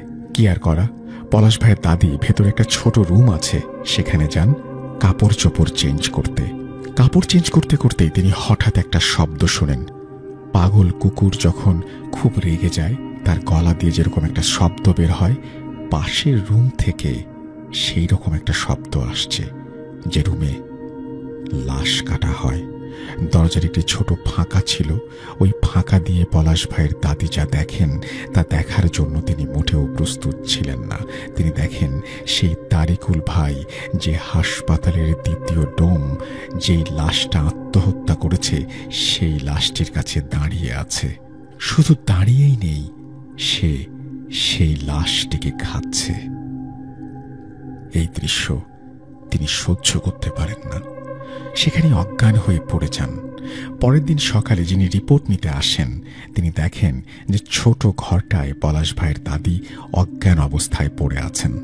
তাকে জাগানোর পর পলাশ ভাইয়ের দাদি ঘটনাটি তাকে বলেন এবং সব শুনে তারিকুল ভাই গতকাল রাতে এসেছিলেন কিনা তা জানতে চান। মর্গের দারোয়ানটি বলে, কালকে রাতে কেউ মর্গে প্রবেশ করেনি। দারোয়ানের কথা শুনে পলাশ ভাইয়ের দাদি মারাত্মক ভয় পান। তারপর থেকে তিনি মর্গের কাজ ছেড়ে দেন। এই ছিল ছোট্ট একটি ঘটনা। যদি ভালো লাগে অবশ্যই জানাবেন। আমাদেরকে পাঠিয়েছেন এটা গাজী অনিক, আপনারা শুনেছেন, তিনি পাঠিয়েছেন এই ঘটনাটি ঢাকা থেকে। আমরা চলে যাব আমাদের পরবর্তী ঘটনায়। ওয়েলকাম ব্যাক, আপনাদের সবাইকে স্বাগত জানাচ্ছি আমি রাসেল। আশা করছি আপনারা সবাই ভালো আছেন এবং ভালোর তলে আছেন। আমিও ভালো আছি আর ভালোর তলে আছি। যেভাবে লেখা আছে আমি সেভাবেই পড়ে শোনাচ্ছি আপনাদের ঘটনাটি। আমি চাই এই ঘটনাটি আপনি পড়ে শোনান। আসসালামু আলাইকুম রাসেল ভাই, জানি ভালো আছেন। আমি ইয়ামুনি মহাদেবপুর নওগাঁ থেকে বলছি। 9ম শ্রেণীতে পড়ি। আজ আমি আমার গ্রামের বাড়ি চেরাগপুরের একজন সুপরিচিত কবিরাজের ঘটনা শেয়ার করব। যেহেতু তিনি একজন কবিরাজ, তাই তার নামটা আমি বলছি না, আমি ছদ্মনাম ব্যবহার করছি। এই ঘটনা 100% সত্য। আপনি চাইলে এর প্রমাণও আমি দিতে পারবো। এরপরে তিনি একটা অনুরোধ করেছেন, ভাইয়া আপনারা ঘটনাটি সিলেক্ট করার মতো না হলে সিলেক্ট করবেন না, কিন্তু দয়া করে এই ঘটনাটি সত্যি নাকি মিথ্যা তা নিয়ে কোনো সন্দেহ রাখবেন না, অনুরোধ করছি। যাই হোক, সুমন সাহেব যখন জন্মেছেন তখন তার গায়ে পক্স বা বসন্ত নিয়ে তিনি জন্মেছিলেন। তা দেখে পরিবারের সবার মধ্যে এক প্রকার অশান্তি শুরু হয়। সন্তান জন্ম মানে আনন্দ, তবে তাদের মধ্যে শোকের ছায়া নেমে আসে। তারা না পারছে সন্তানকে সুস্থ করতে, না পারছে এমন অসুস্থ সন্তানকে নিজের কাছে রাখতে। হাজার চেষ্টা করেও সন্তান ঠিক হচ্ছে না। ডাক্তারের ঔষধ সব বৃথা যাচ্ছে। 2 দিন অসুস্থ সন্তানকে নিয়ে বুকে জড়িয়ে কান্না করে মা। তবে 3য় দিনে ঘটে এক অদ্ভুত ঘটনা। সুমন সাহেবের মা স্বপ্ন দেখেন এক আলেম টাইপের মানুষ তাকে বলছে, তোর বাচ্চাকে কচুর পাতায় করে রাতের বেলা বাড়ির দরজার বাইরে শুইয়ে দিয়ে আসবি। সকালবেলা তুই তোর সন্তানকে সুস্থ অবস্থায় পাবি। এই শুনে হতভাগা মা তার সন্তানকে সেই রাতেই কচুর পাতায় করে শুইয়ে দিয়ে আসে। সারা রাত কেটে গেল মায়ের চিন্তা করতে করতে। তবে ভয়ে তিনি একবারও বাইরে গেলেন না। মহান আল্লাহ তাআলার রহমতে পরদিন সকালে বাচ্চাকে সুস্থ অবস্থায় যেখানে রেখে আসা হয়েছিল সেখানেই পাওয়া যায়। তারা আল্লাহর কাছে শুকরিয়া আদায় করেন। ঘটনা এখান থেকে আরো 13 বছর পর শুরু হয়। সুমন সাহেব তখন 13 বছর বয়সী একজন কিশোর। দরিদ্রতার কারণে সেই বয়সেই তাকে উপার্জনমূলক কাজে যোগ দিতে হয়। আমাদের গ্রামে বেশ বড় এক পুকুর, সেখানে প্রচুর মাছ, আর সেই মাছ পাহারা দেবার কথা তাকে বলা হয়। এতে তিনি রাজি হন। পুকুরের ধারে মাচা দিয়ে ছোট্ট একটা ঘর করে দেয়া হয়েছিল তাকে। সেই পুকুরটি বর্তমানে আমাদের নিজস্ব পুকুর। সময় করে একদিন গ্রামের বাড়ি গিয়ে সেই ভয়ঙ্কর পাশাপাশি সুন্দর পুকুরটির ছবি আপনাদের পাঠাবো। ঘটনায় ফেরা যাক। প্রথম দিন দ্বিতীয় দিন ভয়ে ভয়ে থেকে সুমন ভাইয়ের তারপর অভ্যাস হয়ে যায়। দীর্ঘ 1 মাস থাকার পর একদিন তিনি মাচায় শুয়ে থাকা অবস্থায় খেয়াল করলেন তার পাশে ধীর গতিতে জ্বলন্ত হ্যারিকেন ছাড়াও আরও একটা কিছু চকচক করছে। এত রাতে তো কারো আসার কথা নয়। তিনি ধীরে ধীরে বাইরে গিয়ে দেখলেন পুকুরের মাঝখানে ছোট্ট একটা নৌকা, যা সোনার মতো জলজল করছে, আর তাতে বসে আছে ছোট্ট ফুটফুটে এক বাচ্চা। এসব দেখে তিনি ভয় পেয়ে আবার মাচায় গিয়ে শুয়ে পড়েন আর মনে মনে দোয়া পড়তে থাকেন। এভাবে দ্বিতীয় ও তৃতীয় দিনে তিনি মাচার ফাঁক দিয়ে একই জিনিস দেখেন। কিছুদিন পর এই জিনিস দেখতে দেখতে তার ভয় কেটে যায়, আর তিনি সিদ্ধান্ত নেন ওই বাচ্চার সাথে তিনি কথা বলবেন, যেহেতু বাচ্চাটি তার কোনো ক্ষতি করেনি। পরের দিন রাত, ঘন অন্ধকার। মাচার ফাঁকে চোখ দিয়ে তিনি বসে আছেন, অপেক্ষা করছেন কখন বাচ্চাটি আসে। কিছুক্ষণ পরই সুমন সাহেবের চোখ ঘুমে ঢলে পড়ল। হঠাৎ দপ করে জ্বলে উঠল একটা সোনালি আলো, আর সুমন সাহেবের চোখ বড় বড় হয়ে গেল। রাতের সব ঘুম কেটে গেল। তিনি ধীরে ধীরে এগোতে থাকলেন। কাছে যেতেই 5-6 বছরের বাচ্চাটি হাসতে হাসতে তাকে কাছে ডাকল। সুমন সাহেব তার সামনে যেতেই বাচ্চাটি বলল, তোমার জন্ম হয়েছিল এক দুরারোগ্য অসুখকে সাথে নিয়ে। তোমার এমন অবস্থা দেখে আমার খুব খারাপ লাগে। তাই তোমার মায়ের স্বপ্নে এসে আমি তাকে বলি যাতে তোমাকে কচুরি পাতায় করে শুইয়ে বাড়ির বাইরে রাখা হয়। তোমার মা আমার কথা মতো তোমাকে বাইরে রেখে আসে। আমি তারপর আল্লাহর নাম নিয়ে তোমার চিকিৎসা শুরু করি এবং তাতে সফল হই। আমি প্রায়ই তোমাকে দেখতে যেতাম। এই কথাগুলো শুনে সুমন অবাক হয়ে যান। একটু থেমে বাচ্চাটি আবার বলতে শুরু করে, দেখছো এই নৌকা? এটা আমার খুব প্রিয়। এটা দিয়ে আমি খেলি। তুমি কখনো কাউকে বলবে না। তারপর তাদের বন্ধুত্ব কতদিন থাকে জানা নেই। ঘটনার শেষে বর্তমানে ফিরে আসলে কেউ সঠিক বলতে পারে না তাদের সম্পর্কের কথা, আর এই ঘটনার সঠিক সমাপ্তিও কেউ বলতে পারে না। তবে সুমন ভাইয়ের সাথে একটা জিন থাকে, তাকে তিনি আব্বা বলে ডাকেন। তবে এই জিন সেই জিন কিনা এটা জানা নেই। আমি কথা দিচ্ছি, এবার গ্রামের বাড়ি গেলে আমি সরাসরি সেই কবিরাজ দাদুর কাছ থেকে আরো ঘটনা নিয়ে আসব। তার বর্তমান বয়স 57 বছরের বেশি। আসসালামু আলাইকুম, ভালো থাকবেন, এই বলে তিনি তার ঘটনা শেষ করেছেন। থ্যাংক ইউ ভেরি মাচ আপনার ঘটনার জন্য। আশা করছি এই ঘটনাটি আপনাদের ভালো লেগেছে। যদি ভালো লাগে অবশ্যই আমাদের জানাবেন। আমরা চলে যাব আমাদের পরবর্তী ঘটনায়। খারাপ খবর তো এই, তাকে একটানা 14টি আশিক জিন হাসর করেছে। এগুলো ছাড়ানো একটু কষ্টসাধ্য আর সময় সাপেক্ষ হবে। আর এর জন্য ওর গ্রামে যেতে হবে। এবার কি করবেন জুনায়েদ হুজুর? উপায় একটাই, জিনদের পশুর শরীরে বন্দি করতে হবে। কিন্তু নিশি বলছে কিচেনে যিনি সবজি কাটছেন তিনি কোনোভাবেই নিশির আম্মু না, অথচ অবিকল তার আম্মুর মতো দেখতে।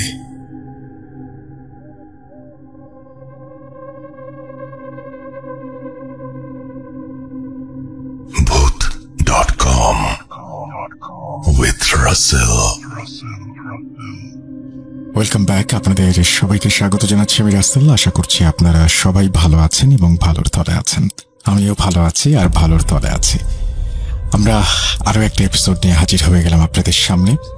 শুরুতে বিশেষভাবে অনুরোধ করব, যারা এখনো পর্যন্ত আমাদের চ্যানেলটি সাবস্ক্রাইব করেননি তারা অনুগ্রহ করে সাবস্ক্রাইব করে ফেলুন। অবশ্যই বেল আইকনটি ক্লিক করতে ভুলবেন না, তাহলে পেয়ে যাবেন সব নোটিফিকেশন সাথে সাথে। আমরা চলে যাচ্ছি আমাদের আজকের ঘটনায়। আসসালামু আলাইকুম রাসেল ভাই এবং প্রিয় শ্রোতা বন্ধুরা, আশা করি সকলে ভালো আছেন এবং ভালোর তলেই আছেন। আমার নাম মোহাম্মদ ইয়াসিন, বলছি গাজীপুরের কোনো একটি জায়গা থেকে। অনেকদিন ধরে একটা ঘটনা পাঠাবো করে আর পাঠানো হয় না, তাই আজ সিদ্ধান্ত নিলাম লিখেই ফেলি সেই ভয়ঙ্কর সত্য ঘটনা।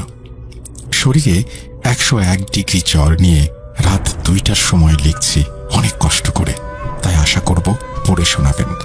ব্যস্ততার কারণে স্টুডিওতে যাওয়া সম্ভব নয়, তাই পড়ে শোনানোর অনুরোধ। আপনারা তো সবাই সাব্বিরজির ঘটনা অনেক পছন্দ করেন, আমিও পছন্দ করি, তাই আজ সাব্বিরজির মতো আরেকটা মানুষের ঘটনা শেয়ার করতে চাই, মাওলানা জুনায়েদ হুজুরের ঘটনা। আমি তার একান্ত শিষ্য বা ছাত্র বলতে পারেন। এই জীবনে অনেক ভয়ঙ্কর সত্যের সম্মুখীন হয়েছি আমি ওনার সাথেই, তাই আজ আপনাদেরও সাক্ষী করে রাখতে চাই। তাহলে চলুন শুরু করা যাক। সময়টা তখন শীতকাল।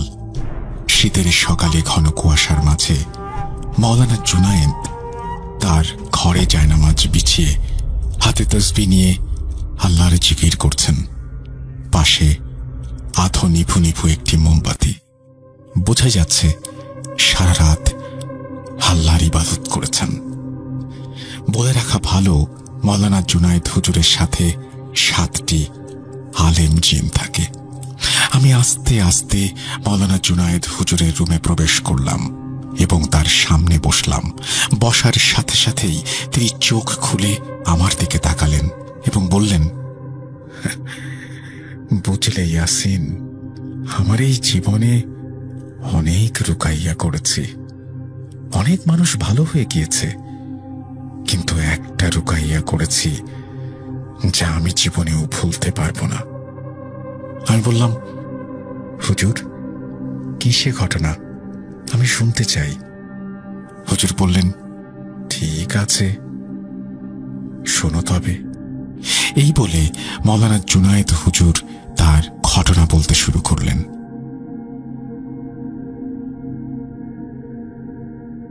সময়টা ঠিক তখন ডিসেম্বর মাস। ভালোই শীত পড়েছে। আমি ফজরের নামাজ শেষ করে মসজিদে বসে জিকির করছি। এমন সময় একটা লোক এসে বলল, হুজুর আমার বড় বিপদ, আমার মেয়েকে বাঁচান।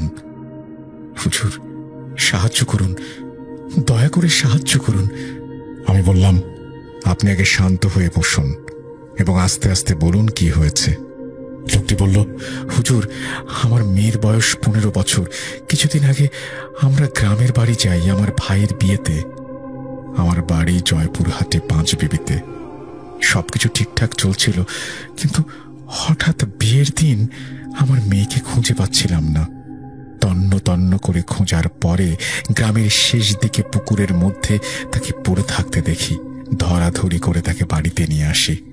জিজ্ঞেস করেছিলাম তার কি হয়েছে, কিন্তু সে বলতে পারেনি কিভাবে ওইখানে গিয়েছে। পরবর্তীতে কোনো অসুবিধা হয়নি, কিন্তু যখন গাজীপুরে ফিরে আসি তখন ওর অদ্ভুত আচরণ শুরু হয়ে যায়। প্রায় রাত 3টার দিকে হঠাৎ উঠে বসে এবং বিড়বিড় করে কি সব যেন বলে। তার রুম সবসময় অন্ধকার রাখে, গোসল করে না। আগে নামাজ পড়তো, এখন তাও পড়ে না। সারাক্ষণ আয়নার দিকে তাকিয়ে থাকে। অনেক সময় দেখা গেছে রাতে ওকে আর পাওয়া যায় না। সকালে বাড়ির ছাদে ট্যাঙ্কির ওপরে ওকে পড়ে থাকতে দেখা যায়। ওর মা ভয়ে শুধু কান্না করে। এসব ঘটনা 8 দিন ধরে ঘটছে। আমি এতটা গুরুত্ব দেইনি, মনে করেছিলাম হয়তোবা ঘুমের মধ্যে হাঁটার বদভ্যাস, তাই হয়েছে। আর আমি সারাদিন অফিসেই থাকি, অনেক সময় রাতেও নাইট ডিউটি করি, তাই ওর মা এসব বেশি লক্ষ্য করেছে। আমি খুব একটা আমলে নেইনি, কিন্তু গতকাল রাতের ঘটনা আমাকে বাধ্য করেছে। এইটুকু বলেই লোকটা চুপ হয়ে যায়। আমি জিজ্ঞেস করলাম, কি ঘটেছিল কাল রাতে? তিনি ভয়ে ভয়ে বলতে লাগলেন, গতকাল শুক্রবার হওয়ায় আমি বাসায় ছিলাম। মাঝরাতে আমি কড়মড় শব্দ শুনতে পাই আর মাছের কাঁচা গন্ধ পাই। তাই দেখার জন্য আমি আস্তে আস্তে ডাইনিং টেবিলের দিকে অগ্রসর হই। সেখানে পৌঁছে যা দেখি তা কোনো সুস্থ মানুষ কখনো দেখতে চাইবে না। আমি দেখি আমার মেয়ে ফ্রিজ থেকে কাঁচা মাছ মাংস বের করে চিবিয়ে চিবিয়ে খাচ্ছে এবং ফ্রিজে থাকা গরুর পা, নলির হাড় সে একেবারে খেয়ে ফেলছে। এই দৃশ্য দেখে আমি সহ্য করতে পারি না, ভয় অজ্ঞান হয়ে যাই এবং আমার চোখ খুলল ফজরের আজানের সময়। চোখ খুলে দেখি ডাইনিংয়ে আগে যেরকম পরিষ্কার পরিচ্ছন্ন একটা ব্যাপার ছিল এখনো সেই রকমই আছে। কোনো রক্তের বা মাছের গন্ধ নেই। আমি আর দেরি না করে সোজা আপনার কাছে চলে এসেছি। শুনেছি আপনি সব জিনভূত নিয়ে কাজ করেন, আমার মেয়েটাকে বাঁচান। এই ঘটনা শোনার পর আমি জিজ্ঞেস করলাম, আপনার এবং আপনার মেয়ের নাম কি? তিনি বললেন, আমার নাম রিফাত আর আমার মেয়ের নাম আয়েশা। আমি বললাম, ঠিক আছে, আজ আসরের পর আমি আপনাদের বাসায় যাব আপনার মেয়েকে দেখার জন্য। আর ঠিকানা বলতে হবে না, আমি ঠিক পৌঁছে যাব ইনশাল্লাহ। আপনি এখন আসতে পারেন। এরপর আমি আমার সহকারী 7টি জিনকে আহ্বান করি। আমার জিনদের নাম ইসমাইল, হামজা, আলিফ, সাফি, হুদ, আদনান, ইব্রাহিম। এদের লিডার হলো ইসমাইল। এরপর সকলেই আমার সামনে হাজির হয় এবং সালাম জানায়। আমি সালামের উত্তর নেই এবং বলি, এতক্ষণ লোকটা যা বলল শুনতে পেরেছ? সকলে বলল, হ্যাঁ শুনেছি। আমি বললাম, তাহলে এখন করণীয়? ইসমাইল বলল, হুজুর, আমরা শোনার সাথে সাথেই খবর নিয়েছি, জানতে পেরেছি তাকে আশিক জিন আক্রমণ করেছে। যারা জানেন না আশিক জিন কি, তাদের উদ্দেশ্যে বলছি, আশিক জিন হচ্ছে সেই জিন মানুষের প্রেমে পড়ে আসর করে। তাদেরকে আশিক জিন বা আশিক জিন বলা হয়। আর খারাপ খবর তো এই, তাকে একটা না 14টা আশিক জিন আসর করেছে। এগুলো ছাড়ানো একটু কষ্টসাধ্য আর সময় সাপেক্ষ হবে, কিন্তু ইনশাল্লাহ সুস্থ করা সম্ভব। তার জন্য তার গ্রামে যেতে হবে। আমি চিন্তায় পড়ে গেলাম, এইরকম কেস তো আগে দেখিনি।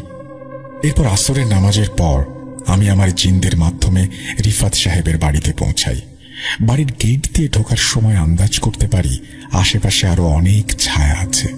যাই হোক, আমি আয়েশার ঘরে প্রবেশ করি এবং প্রবেশ করার সাথে সাথেই সে রেগে যায় আর অকাট্য ভাষায় গালিগালাজ করতে থাকে। তখন আমি রুকাইয়া আয়াত পড়তে শুরু করি। যেই না আয়াত পড়ছি, ঘরের মধ্যে মনে হলো ঘূর্ণিঝড় শুরু হয়ে গিয়েছে এবং প্রায় 25 মিনিট এইভাবে চলে। তারপর সব শান্ত হয়ে যায় এবং আয়েশা অজ্ঞান হয়ে যায়। এরপর আমি রুম থেকে বাইরে এসে বলি, দেখুন রিফাত সাহেব, তাকে 14টি জিন আসর করেছে, তাই এটা ছাড়ানো একটু কঠিন, তবে সম্ভব। তার জন্য আপনার গ্রামে যেতে হবে এবং তদন্ত করে বের করতে হবে তাকে আসর করলো কেন, তারপর রুকাইয়া করতে হবে। এই শুনে রিফাত সাহেবও চিন্তার মধ্যে পড়ে যান এবং বলেন, ঠিক আছে হুজুর, আপনি যেই দিন চান আমরা গ্রামে যাব।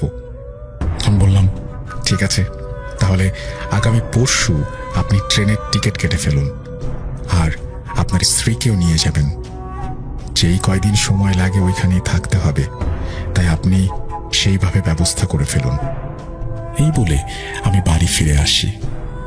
পরশু রাত 9:30টায় আমাদের ট্রেন। 5 বিবি পৌঁছাতে পৌঁছাতে প্রায় ফজর পার হয়ে যায়। রাস্তায় তেমন কোনো সমস্যা না হলেও ট্রেনের মধ্যে 2-1টি ছায়া আমার চোখে পড়েছে। যাই হোক, গ্রামের বাড়িতে পৌঁছে একটু বিশ্রাম নেই। তারপর বিকেলে যাই সেই পুকুরটা দেখতে, যেই পুকুরে আয়েশাকে উদ্ধার করা হয়। আমি অবশ্য সন্দেহ করেছিলাম যে ওই পুকুরেই আশিক জিনদের বসবাস।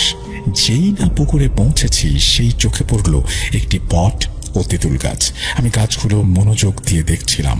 হঠাৎ ইসমাইল আমার কানে কানে বলল, এইটাই হলো সেই 14 আশিক জিনের আস্তানা। তারপর আমি ওই তেঁতুল বট গাছের 2টি পাতা নিয়ে আসলাম এবং রাতে আসনে বসলাম সেই 2টো পাতা নিয়ে।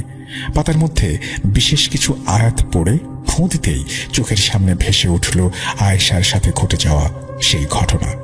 সেই দিন মানে বিয়ের দিন আয়েশা মাংস দিয়ে ভাত খেয়ে বান্ধবীদের সাথে ঘুরতে ঘুরতে সেই পুকুর পাড়ে পৌঁছালো, আর বটগাছের ওপরে সেই 14টি জিন তার উপরে নজর দিল এবং তাকে বশে আনার জন্য অনেক চেষ্টা করল, কিন্তু আয়েশা পরহেজগার হওয়ার কারণে সহজে তাকে কাবু করতে পারল না। তাই জিনেরা তাকে পুকুরে ধাক্কা মেরে ফেলে দেয়, আর পুকুরে পড়ার পর আয়েশার মাথা থেকে চুল বেরিয়ে আসে এবং জিনরা সেই চুল দেখে ফেলে। যখন চুল দেখা গেল তখন জিনদের জন্য সহজ হয়ে যায় আসর করা। তারপর থেকে শুরু হয় আয়েশার এই কঠিন সমস্যার প্রহর। এইবার সব ঘটনা আমি রিফাত সাহেবকে খুলে বলি এবং আজকের রাতটা সময় চেয়ে নেই। রাতে আমি 2 রাকাত সালাতুল ইস্তেখারার নামাজ আদায় করে আমার জিনদের হাজির করি এবং জিজ্ঞাসা করি এখন উপায় কি। ইসমাইল বলল, উপায় একটাই, জিনদেরকে ভালোভাবে বোঝাতে হবে যেন তারা নিজ ইচ্ছায় চলে যায়, নয়তো বোতলবন্দি আর না হয় হত্যা। হঠাৎ আমি খেয়াল করি সকল জিন আসলেও ইব্রাহিম এখনো আসেনি। আমি জিজ্ঞাসা করি, ইব্রাহিম কোথায়? তারা কেউ বলতে পারে না। হঠাৎ দেখি ইব্রাহিম হাঁপাতে হাঁপাতে আমার সামনে আসলো এবং একটি তথ্য দিল যা শুনে আমরা সকলেই অবাক হয়ে যাই। ইব্রাহিম হাঁপাতে হাঁপাতে বলল, হুজুর, আমি এতক্ষণ আয়েশাকে চোখে চোখে রাখছিলাম, হঠাৎ দেখি কোথা থেকে আরো নতুন করে 2টি জিন আসলো এবং ওই 14 জিনের সাথে কথা কাটাকাটি শুরু করলো। শুনে এতটুকু বুঝতে পারলাম সেই 2টো জিনকে চালান দেয়া হয়েছে, আর চালান দিয়েছে আয়েশার ফুপু। এই কথা শুনে আমি বিপাকে পড়ে গেলাম। আগে থেকেই 14টি জিন রয়েছে, তার উপর নতুন আরো 2টি, কিন্তু আয়েশার ফুপু কেন চালান দেবে? আমি ইব্রাহিমকে জিজ্ঞাসা করলাম, আচ্ছা তুমি কি শুনেছ কেন তাদের 2 জিনকে চালান দেয়া হয়েছে?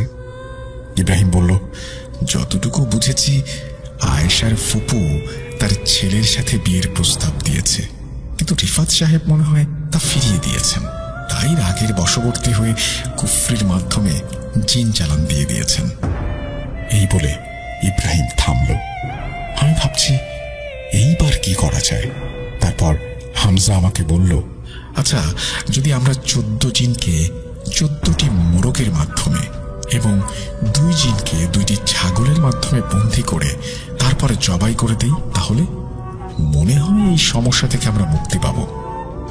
ইসমাইল বলল, হুজুর, ইব্রাহিম যে আমলটা বলল তা আল্লাহর রহমতে 100 ভাগ কার্যকরী, চাইলেই আমরা প্রয়োগ করতে পারি।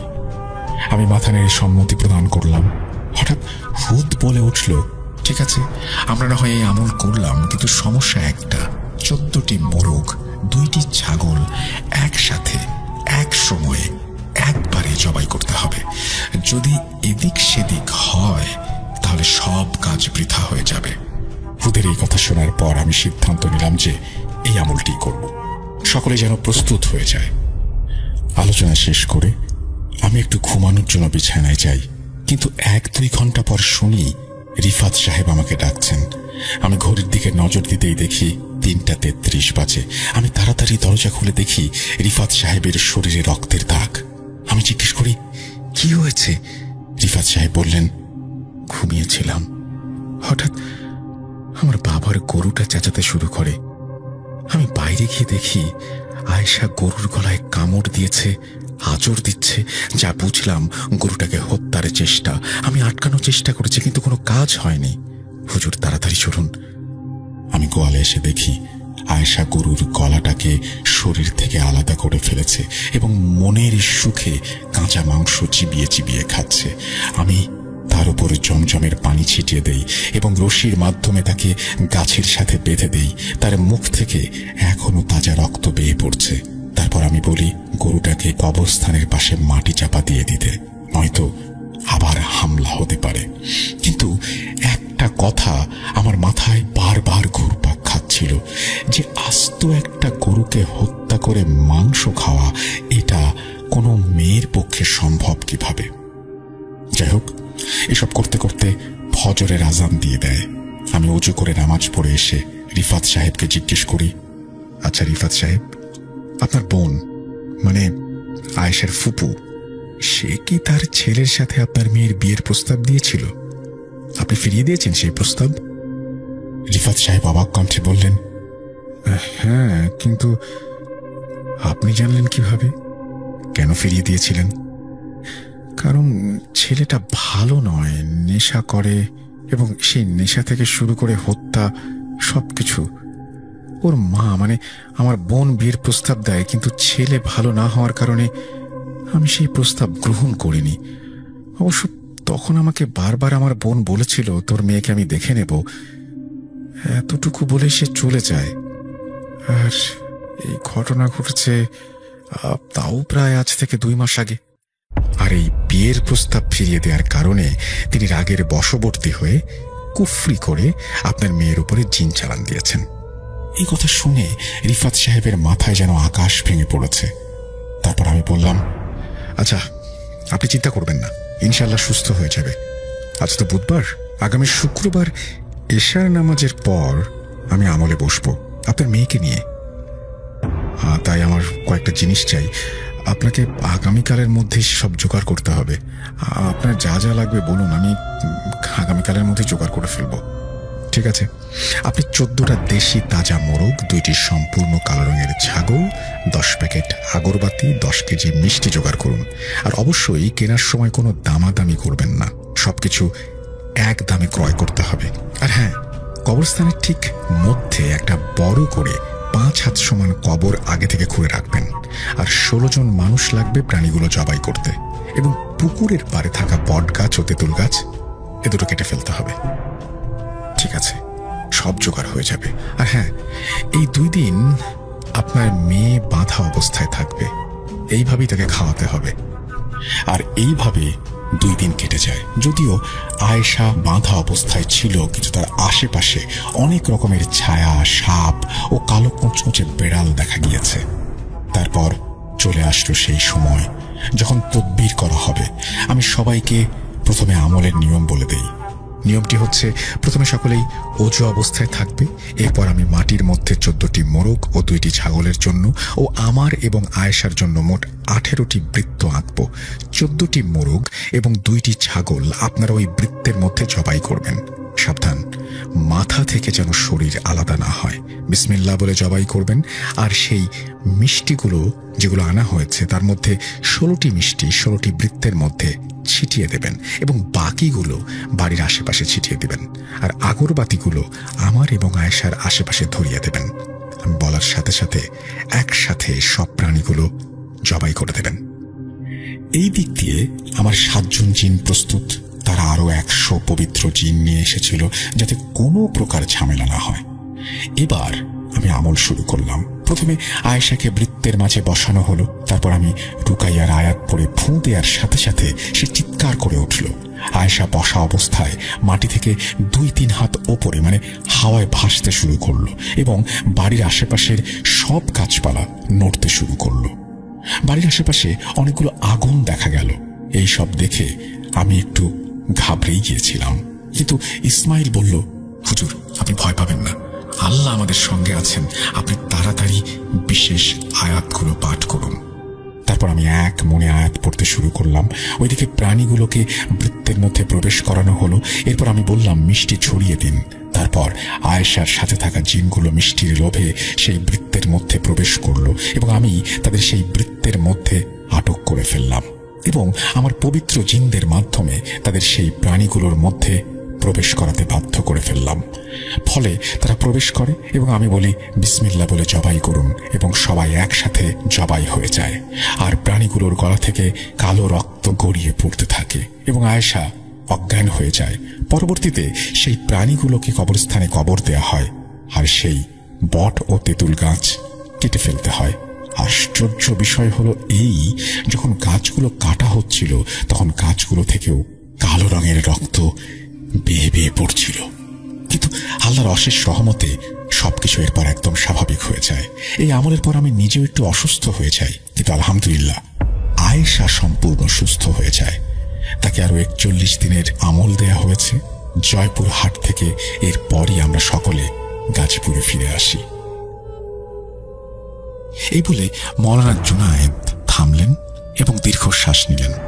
আমি দেখতে পেলাম হুজুরের পেছনে ইসমাইল, হামজা, আলিফ, সাফি, হুদ, আদনান, ইব্রাহিম সকলেই বসে আছে এবং তারাও দীর্ঘশ্বাস ফেলল। আমি বলার মতো কোনো ভাষা খুঁজে পেলাম না, কারণ আমার মাথাতেও ঘুরছিল আয়েশা তার দাঁত ও হাতের মাধ্যমে কিভাবে সেই গরুটাকে হত্যা করেছিল। এই প্রশ্নের উত্তর আজও অজানা। শ্রোতা বন্ধুদের কাছেই এই প্রশ্ন থাকলো। তো রাসেল ভাই, এই ছিল আমার ঘটনা। আশা করি আপনার এবং শ্রোতা বন্ধুদেরও ভালো লেগেছে। মৌলানা জুনায়েদ হুজুরের এরকম অনেক ঘটনা আমার কাছে আছে। যদি এই ঘটনাটি সিলেক্টেড হয় তাহলে আমি আবার পাঠাবো। অনেক কষ্ট করে লিখেছি, আশা করি বৃথা যাবে না। আর মৌলানা জুনায়েদ হুজুরের ছোট একটি রুকাইয়ার ভিডিও আমার কাছে আছে প্রমাণ হিসেবে। যদি সিলেক্টেড হয় তাহলে আরজে রাসেল ফেসবুক গ্রুপে আমি শেয়ার করব। আর সিলেক্টেড হলে অবশ্যই আমাকে জানাবেন। আর যদি মিথ্যা মনে হয়, পাঠ না করা হয়, তাহলে এই ঘটনাটি চোখের আড়ালে চলে যাবে আজীবন। এরপর তিনি তার মোবাইল নাম্বার শেয়ার করেছেন এবং সকলের কাছ থেকে বিদায় নিয়েছেন। না, ঘটনাটি অনেক চমৎকার এবং আপনি লিখেছেনও খুব চমৎকারভাবে। সুতরাং আমরা চাই যে এই ঘটনাটি প্রচার করতে, এবং প্রচার করলামও আমরা। আর সেই সাথে আপনিও আমাদের আরো বেশি ঘটনা পাঠাবেন। আমি তখন অনেক ছোট হলেও একা এক রুমে ঘুমাতাম। আর আমার ছোট বোন 1 বছরের হওয়ায় ও পাশের রুমে আব্বু আম্মুর সাথে ঘুমাতো। আব্বু তখন চাকরি ছেড়ে দিয়ে ব্যবসা শুরু করেছেন। নতুন ব্যবসা, তাই কাজের চাপ একটু বেশি। বাসায় আসতে প্রায়ই লেট হয়ে যায়। মাঝে মাঝে 11টা-12টাও বেজে যায়। ততক্ষণে আমি ঘুমিয়ে যেতাম, কারণ সকালে আমার স্কুল। প্রায় দিনে আব্বুর সাথে দেখা হতো না। তো আব্বু এসে খাওয়া দাওয়া করে ঘুমোতে ঘুমোতে আরো রাত হয়ে যেত। আমার ছোট বোন ছোট থাকায় আম্মু খাবার বেড়ে দিয়ে শুয়ে পড়ত। আর আব্বুর অভ্যাস ছিল খাওয়া দাওয়া শেষ করে অজু করে দোয়া দুরুদ পড়ে তারপর ঘুমানো। তো বরাবরের মতোই আব্বু ওই দিনও খাওয়া দাওয়া শেষ করে অজু করে আসেন দোয়া দুরুদ পড়ার জন্য। দোয়া দুরুদ পড়তে যাবেন, এমন সময় আব্বু নুপুরের আওয়াজ শুনতে পান। শব্দটা ছিল মৃদু তবে সুমধুর। শব্দটা মৃদু থাকায় আব্বু কিছুই মনে করলেন না। ওই দিনের মতো তিনি শুয়ে পড়েন। এরকম মাঝে মধ্যে শব্দ হতে থাকে, তবে ওই শব্দটা কিন্তু প্রতিদিন হতো না। 2-1 দিন পর পর, কখনো সপ্তাহে একবার। তো পরের বার শব্দ শুনে আব্বু দরজা খুলে বারান্দায় গিয়ে লাইট জ্বালান। আর তখনই শব্দটা বন্ধ হয়ে যায়। তিনি কিছুই দেখতে পান না। তবে একদিন আব্বু চিন্তা করলেন বারান্দায় গিয়ে লাইট জ্বালাবেন না, আর দরজা খুব আস্তে খুলবেন, যাতে কি হয় তিনি দেখতে পান। যে কথা সেই কাজ। তিনি ওই দিন শব্দ শুনে সাথে সাথে বারান্দায় গিয়ে লাইট জ্বালাননি। শব্দ শুনে তিনি কিছুক্ষণ অপেক্ষা করলেন, তারপর চুপি চুপি দরজা খুললেন এবং বাইরে গেলেন। সেদিন আব্বু যা দেখতে পান তা দেখার জন্য তিনি মোটেও প্রস্তুত ছিলেন না। আগেই বলে রাখি, বারান্দাটা ছিল অর্ধেক দেয়াল দেয়া, বাকি অর্ধেক গ্রিল করা। গ্রিলের বাইরে থেকে আব্বু সাদা একটু আলো দেখতে পেলেন। বুঝতে পারেননি কারণ সেটা অর্ধেক দেয়ালের আড়ালে পড়ে গিয়েছিল। সেদিন কিন্তু শব্দটি বন্ধ হয়নি। এটা দেখে আব্বু বেশ ভয় পেয়ে যান। তিনি আবার রুমে চলে আসেন। দরজাটা ছিল 2 পাল্লার। লাগানোর সময় কিছুটা শব্দ হতো। দরজা লাগানোর সময় শব্দে আম্মুর ঘুম ভেঙে যায়। আম্মু তখন জিজ্ঞেস করেন কি হয়েছে। আম্মু ভয় পাবেন বলে আব্বু ওই দিন রাতে কিছুই বলেননি। এর পরের দিন আব্বুর বাসায় ফিরতে আরো দেরি হয়ে যায়। সেদিন খাওয়া দাওয়া করতে করতে প্রায় রাত 1:30টা বেজে যায়।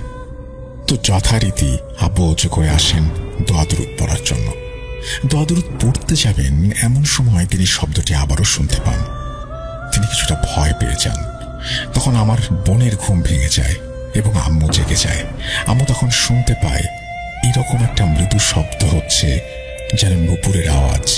আম্মু আব্বুর দিকে তাকায়।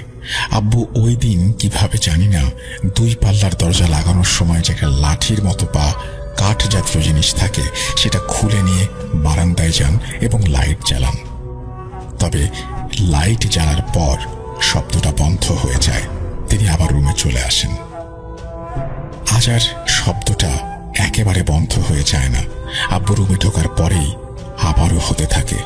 তবে এখনকার শব্দটি মৃদু ছিল না, বেশ জোরে জোরে শব্দ হচ্ছিল। এদিকে আমার বোনও বেশ কান্নাকাটি করছে। সব মিলিয়ে আমার ঘুম ভেঙে যায়। তখন রাত কয়টা হবে আমি বলতে পারবো না। আমার ঘুম ভাঙার পর আমি দেখি সবাই জেগে আছে। আব্বু দরজার কাছে দাঁড়িয়ে আছেন, আম্মু খাটের উপরে বসে ভীত অবস্থায়। আমি তখন কিছুতেই কোনো কিছু বুঝতে পারছি না। ঘুম ঘুম চোখ নিয়ে আম্মুর কাছে গিয়ে বোনের পাশে শুয়ে পড়ি। কিছুক্ষণ থাকার পর আমি ওয়াশরুমে যাই। তখন শব্দটি হচ্ছিল না। যাই হোক, আমি ওয়াশরুম থেকে এসে আমার রুমে শুয়ে পড়ি। আম্মু পরে যখন এই ঘটনাটি আমাকে বলেন তখন তিনি বলেছিলেন আব্বু এবং আম্মু দুজনেই ওই দিন রাতে ঘুমোতে পারেননি, কারণ সারা রাত নাকি কিছুক্ষণ পর থেমে থেমে ওই শব্দটি হচ্ছিল। আম্মু আব্বু দুজনে বেশ ভয় পেয়ে গিয়েছিলেন, তাই আর ঘুম হয়নি। যাই হোক, পরদিন সকালে আমি তখন ঘুমাচ্ছিলাম, কারণ আমার স্কুল সকাল 9টায়, আর আমি যখনকার কথা বলছি তখন সময় সকাল 6টা। আম্মু ঘুম থেকে উঠে ওয়াশরুমে যায়। ওয়াশরুমে গিয়ে দেখতে পায় ভেন্টিলেটরের যে জায়গাটি রয়েছে সেখান থেকে ফ্লোর পর্যন্ত একটা পায়ের ছাপ। তবে ছাপটি কিছুটা বেড়ালের পায়ের মতো, আর মনে হচ্ছিল ভেন্টিলেটরের ওপর থেকে কেউ ফ্লোরে দেয়াল বেয়ে নেমে এসেছে। আগেই বলেছি বাসাটা পুরনো ছিল, তাই এখনকার ওয়াশরুমের ভেন্টিলেটরের মতো ওই ওয়াশরুমের ভেন্টিলেটর ছিল না, অর্থাৎ অতটা বড় ছিল না। সাধারণত ছাদওয়ালা বাসার রুমে যেরকম ছোট ছোট ভেন্টিলেটর লাগানো থাকে সেরকম ছিল। তো ভেন্টিলেটর থেকে একটা ইঁদুরও আসা সম্ভব না, তাহলে একটা বিড়াল আসবে কিভাবে? আম্মু এই পায়ের সবগুলো ছাপ দেখে খুব ভয় পেয়েছেন। ও বলাই হয়নি, পায়ের ছাপগুলো দেখতে লাল রঙের ছিল, আর ওয়াশরুমের দেয়ালের রং ছিল সাদা, তাই ছাপগুলো খুব ভালোভাবে ফুটে উঠেছিল। আম্মু আব্বুকে ডাক দেন। আব্বু এসে দেখেন এবং তিনি বেশ গম্ভীর হয়ে যান। তিনি সাথে সাথে বাড়িওয়ালি নানিকে ডেকে নিয়ে আসেন। বাড়িওয়ালি নানি এসে ছাপগুলো দেখেন, কিন্তু তার মুখে ভয়ের কোনো ছাপ দেখা যায় না। তিনি এবার এ বিষয়ে কিছু কথাও বলেন না, তিনি চুপ করে চলে যান। কিছুক্ষণ পর তার কাজের লোককে পাঠিয়ে দেন ছাপগুলো মোছার জন্য। তিনি একটি ভেজা কাপড় দিয়ে ছাপগুলো মোছার চেষ্টা করছিলেন, তবে ছাপগুলো মুছতে গিয়ে দেয়ালের রং উঠে যাচ্ছিল, যেহেতু বাড়িটি অনেক পুরনো। তাই কাজের লোক কিছুটা মুছে ওভাবেই রেখে চলে যান। আমিও সেই ছাপগুলো দেখেছিলাম। ছাপগুলো দেখে ভয় লাগার মতো কিছু নেই, বেড়ালের পায়ের ছাপের মতো। তবে আজব বিষয় এই যে ভেন্টিলেটর থেকে কিভাবে একটি বেড়াল দেয়াল বেয়ে ফ্লোরে নেমে আসবে, সেটাই প্রশ্ন। তারপরে আমি দেখলাম যে ওই ফ্লোর পর্যন্ত এসে আবার কোনো ছাপ নেই। পরে আম্মু প্রতিবেশীদের ঘটনাটি জানান। ঘটনাটি শুনে প্রতিবেশীরাও বেশ অবাক হয়ে যান এবং তারা এটাও বলেন যে তারা কখনো কখনো আমাদের বাসার ছাদের ওপরে একটি আগুনের বলকে চলাফেরা করতে দেখেছেন, মানে ছাদের এপাশ থেকে ওপাশ এরকম। তবে আমার বোন ছোট থাকায় আম্মু ভয় পেতে পারে ভেবে তারা আম্মুকে কিছুই জানায়নি। আম্মু যখন ঘটনাটি তাদের বলেন এবং ছাপগুলো ডেকে দেখান, তখন তারা আম্মুকে এটা শেয়ার করে। পরে আম্মু বাসা ছেড়ে দেওয়ার সিদ্ধান্ত নেন। যেহেতু বাড়িওয়ালি নানি কোনো কিছু বলেননি, কোনো পদক্ষেপও নেননি, আম্মু বাসা খুঁজতে থাকেন। মন মতো তেমন কোনো বাসা পাওয়া যাচ্ছিল না, কিন্তু মাসের শেষের দিকে বাসা ছেড়ে দেওয়া হয়েছিল। তো বাড়িওয়ালি নানি আম্মুকে একদিন বিকেলে ডাকলেন। তিনি বললেন, তিথির আম্মু, তোমাদের বাসা ছাড়ার দরকার নেই, আমি বাসাটা মেরামত করে দিচ্ছি, রঙও গড়িয়ে দিচ্ছি, আর এই কাজগুলো শেষ হলে আমি একটি হুজুর ডেকে বাসা বন্ধ করার ব্যবস্থা করছি। তোমরা অনেকদিন যাবত এই বাসায় আছো, কখনো তো তেমন কোনো সমস্যা হয়নি, হঠাৎ করে এরকম একটা সমস্যা, তো এমনিতে আমার বাসা মেরামত করা লাগবে, ছাদ থেকে বালি পড়ছে, আমি এই কাজগুলো করাই, রঙও করে দেই। আম্মু আব্বুর সাথে ব্যাপারে কথা বলেন। আব্বু এই কথা শুনে রাজি হয়ে যান। এমনিতেও এই বাসাতে অন্য কোনো সমস্যা নেই, বাড়িওয়ালা যদি এই সমস্যার সমাধান করতে পারেন ভালোই তো। 1 সপ্তাহ পরে মিস্ত্রিরা আসে বাড়ির ছাদ মেরামতের জন্য। আর এই 1 সপ্তাহের মধ্যে মাঝে মাঝেই ওই শব্দটি শোনা যেত, কিন্তু আব্বু আর কখনোই দরজা খুলে বাইরে যাননি। তো মিস্ত্রিরা যখন কাজ করা শুরু করে তখন আরেক ধরনের ঘটনা ঘটে। সন্ধ্যার পরে 8টা-9টার দিকে ছাদের উপরে মনে হতো খুব ভারী কিছু পড়ছে, তারপর কেউ হাঁটছে। বাসার পাশে যেহেতু একটি বড় নারিকেল গাছ ছিল, তাই আম্মু ভেবেছিল গাছ থেকে হয়তো নারিকেল পড়ছে। তবে এতদিন কোনো নারিকেল পড়ে নাই, আর এখন পড়ছে। আর নারিকেল পড়লেও একসাথে কতগুলো পড়বে? আগে যেহেতু বলেছি বাসাটি 1 তলা, তাই ছাদে ওঠার জন্য কোনো সিঁড়ি ছিল না। তাহলে ছাদে উঠবে কে আর হাঁটবে কে? এরকম 2 দিন চলার পর আম্মু আবারও বাড়িওয়ালি নানির কাছে যান এবং সবকিছু খুলে বলেন। নানি বলেন, কাজ শেষ হতে আরো 3 দিন সময় লাগবে, 3 দিন অপেক্ষা করো, কাজ শেষ হলে হুজুর ডেকে নিয়ে আসবো। কাজ শেষ হওয়ার আগে তো তিনি আর হুজুর ডাকতে পারছেন না। একথা শুনে আম্মু ফিরে চলে আসেন। বাকি 3 দিন আমাদের রাতগুলো ভয়ঙ্করভাবেই কাটতে থাকে। 3 দিন পর কাজ শেষ হলে বাড়িওয়ালি নানি একজন হুজুর নিয়ে আসেন। হুজুর বাড়ির চারপাশটা দেখেন এবং দোয়া দুরুদ পড়তে থাকেন। জানি না তিনি কি পড়েছিলেন, তবে কিছুক্ষণ পর তিনি বলেন, এই বাড়িতে কিছু দুষ্টু জিন আছে। বাড়িটি যেহেতু বেশ পুরনো, আর এই বাড়িটিতেই আগে থেকে বেশ ঘন একটা বাঁশ ঝাড়ের মতন ছিল, আর কখনো কখনো কিছু মানুষকে এখানে কবরও দেয়া হয়েছে। এই জিনগুলো আসলে কারো কোনো ক্ষতি করবে না, এদের উদ্দেশ্য মূলত মানুষকে ভয় দেখানো। এগুলো বলে উনি বাড়িটি বন্ধ করে দিয়ে যান এবং পরবর্তীতে আমাদের বাসায় আর কোনো সমস্যা হয়নি। 2011 সালে আমরা ওই বাসা থেকে নিজেদের বাসায় উঠে আসি এবং এর মধ্যেও আর কোনো ঘটনা ঘটেনি। তবে নতুন বাড়িতে যাওয়ার পরে আমরা আশেপাশের প্রতিবেশীদের কাছ থেকে ওইখানকার বেশ কিছু ঘটনা জানতে পারি, যা আমি পরবর্তীতে কখনো লিখে পাঠাবো। তারিখ 12/7/2019। ঢাকার মিরপুরে আমাদের 3 তলা বাসা। আমি, ছোট বোন নিশি, আমার মা একসঙ্গে থাকি। বাবা চাকরির কারণে বাইরে থাকেন। নিশি স্কুল থেকে ফেরার পর সারাদিন টিভি দেখে, আর নিজের পড়াশোনায় ব্যস্ত থাকি আমি। মা আমাদের সবকিছু সামলে নেন, তবে ইদানিং মাকে খুব অদ্ভুত আর চুপচাপ লাগছে। রাতে মা মাঝে মাঝে বলেন, তানিয়া, ঘরে একটা অদ্ভুত আওয়াজ হয়, রান্নাঘরের বাসনপত্র নড়ে চড়ে ওঠে, মনে হয় কেউ হাঁটছে। তোর কি মনে হয় না কিছু একটা অস্বাভাবিক? আমি সবসময় যুক্তি দিয়ে মাকে বোঝাই, মা তুমি বেশি ভাবো, এটা তো ইঁদুরও হতে পারে, আর এসব আওয়াজ আমাদের কল্পনা। এই যুগে এসে এইসব ভাবা উচিত না। মা আর কিছু বলেন না, মাথা নিচু করে চলে যান। তারিখ 10/12/2019। আজ বাসায় আমি আর নিশি একা। মা কয়েক ঘন্টার জন্য মিরপুরের অন্য প্রান্তে খালার বাসায় গেছেন। নিশি কিছুক্ষণ আগে কিচেনে গেছে আম্মুর রেখে যাওয়া কাস্টার্ড আনতে। আমি আমার রুমে মোবাইলে গান শুনছিলাম।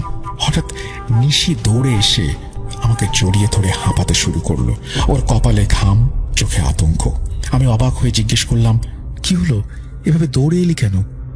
ও ফিসফিস করে বলল, আপু, আমি কিচেনে গিয়ে দেখলাম আম্মু কাস্টার্ড কাটছেন। আমার ভ্রু কুঁচকে গেল। কি বলছিস তুই?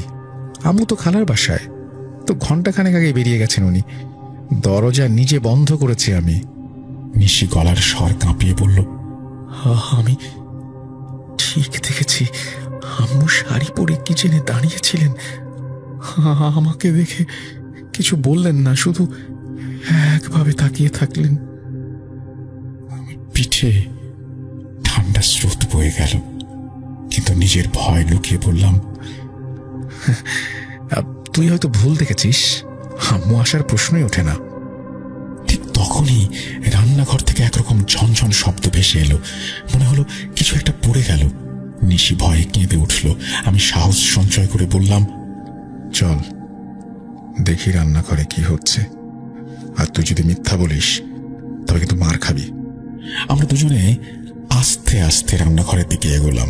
রান্নাঘরে বাতি জ্বলছে। আমি সোজা দরজার সামনে দাঁড়িয়ে ভেতরে তাকালাম। যা দেখলাম তাতে আমার শ্বাস আটকে গেল। রান্নাঘরে মা দাঁড়িয়ে আছেন। তিনি গ্যাসের চুলায় চায়ের পানি গরম করছেন।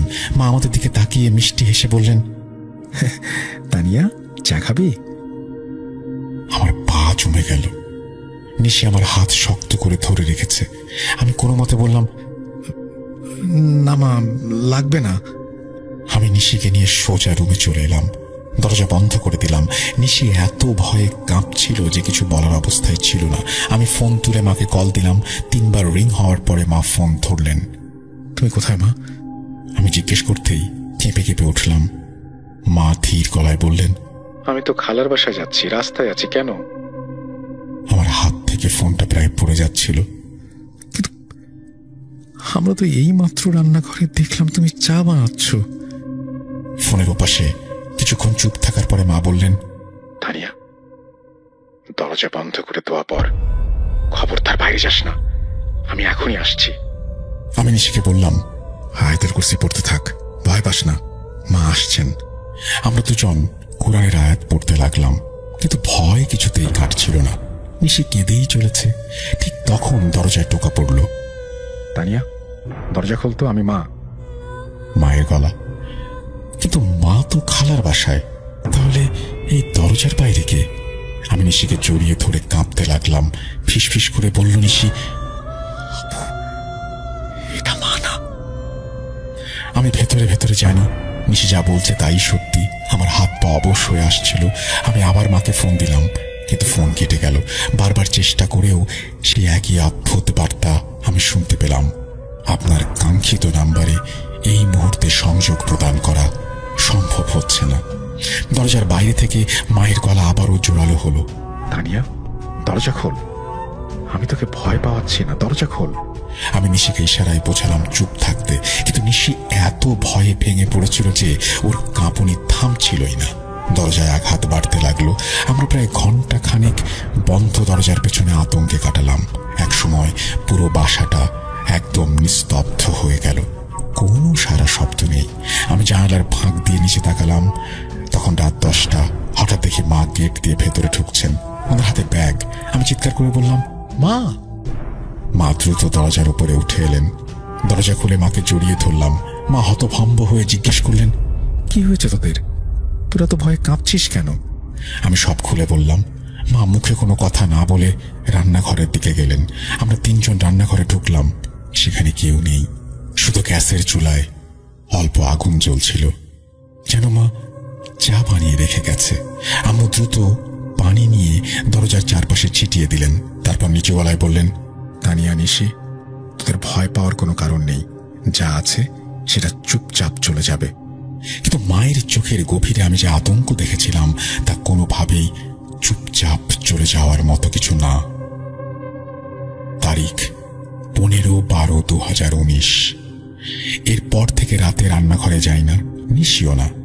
মা খুব অল্প কথা বলেন, আর আমরা 3 জনই বুঝতে পারি আমাদের বাসায় কিছু একটা আছে। কিন্তু সেই কিছু একটা আসলে কি তা কেউই জানি না। শুধু জানি অন্ধকার নামলেই রান্নাঘর থেকে আসা সেই চায়ের গন্ধ আমাদের বুকের ভেতর জমে থাকা ভয়কে আরো গভীর করে তোলে। তারিখ 22/12/2019। এই কদিনে আমাদের বাসায় অদ্ভুত ঘটনার মাত্রা আরো বেড়ে গেছে। নিশি এখন প্রায়ই রাতে ঘুমের মধ্যে চিৎকার দিয়ে ওঠে। কখনো কখনো বলে কেউ নাকি তার রুমে দাঁড়িয়েছিল। কখনো কখনো বলে অন্ধকারে দাঁড়িয়ে থাকা ছায়া তার দিকে হাত বাড়িয়েছিল। মা নিশিকে সান্ত্বনা দিতে চাইলেও আম্মুর চোখেও স্পষ্ট ভয়। আমি নিশিকে বোঝাই ও হয়তো স্বপ্ন দেখেছে, কিন্তু নিশি দৃঢ় আর ভয়ে কাঁপতে থাকা কণ্ঠে বলে, আমি ভুল। সে ভুল প্রমাণ করে আমাকে। আমার নিজের ঘরেও রাতগুলো আর স্বাভাবিক নেই। কয়েকদিন ধরে মনে হচ্ছে কেউ যেন আমার ঘরের দরজার সামনে দাঁড়িয়ে গভীরভাবে আমার দিকে তাকিয়ে আছে। এক রাতে আমি স্পষ্ট শুনলাম দরজার ওপাশ থেকে কেউ ফিসফিস করে আমার নাম ধরে ডাকছে, তানিয়া, দরজা খোলো। ভয়ে আমার শরীর অবশ হয়ে যায়। নিশিকে ডাকারও সাহস হয়নি। সারা রাত ঘুমোতে পারিনি। মাঝে মাঝে রান্নাঘরে বাতি জ্বলতে দেখি, আবার কখনো বাতি নিভে যায়। মা প্রতিদিন কিছু না কিছু দোয়া পড়ে পানিতে ফুঁ দিয়ে পুরো বাসায় ছেটান, কিন্তু কিছুতেই পরিস্থিতি বদলায় না। 31/12/2019, নতুন বছরের সন্ধ্যা। চারিদিকে আনন্দ উল্লাস, কিন্তু আমাদের বাসায় এক ভৌতিক নীরবতা। মা রাতে আমাদের ডেকে বললেন, কানিয়া নিশি, তোদের বলার অনেক কিছু ছিল, কিন্তু তোরা ভয় পেয়ে যাস বলে বলিনি। আমাদের বাসাটা আসলে অনেক পুরনো, আর পুরনো বাড়িতে অনেক সময় পুরনো স্মৃতিও থেকে যায়। আম্মুর গলা কাঁপছিল। আমরা অবাক হয়ে মায়ের দিকে তাকিয়েছিলাম। মা বললেন, আমাদের বাসাটা যেখানে তৈরি হয়েছে সেখানে আগে একটা বাড়ি ছিল। সেই বাড়ির কর্তা ছিলেন খুব খিটখিটে স্বভাবের একজন মানুষ। তার স্ত্রী খুব অল্প বয়সে মারা গিয়েছিলেন। লোকটা নাকি রান্নাঘরে একটা অদ্ভুত মৃত্যুর শিকার হয়েছিলেন। কেউ বলে হার্ট অ্যাটাক, কেউ বলে আত্মহত্যা। তারপর থেকে এই জায়গায় কেউ শান্তিতে থাকেনি। মায়ের কথায় আমাদের শরীর হিম হয়ে গেল। নিশি বলল, তাহলে কি করব আমরা?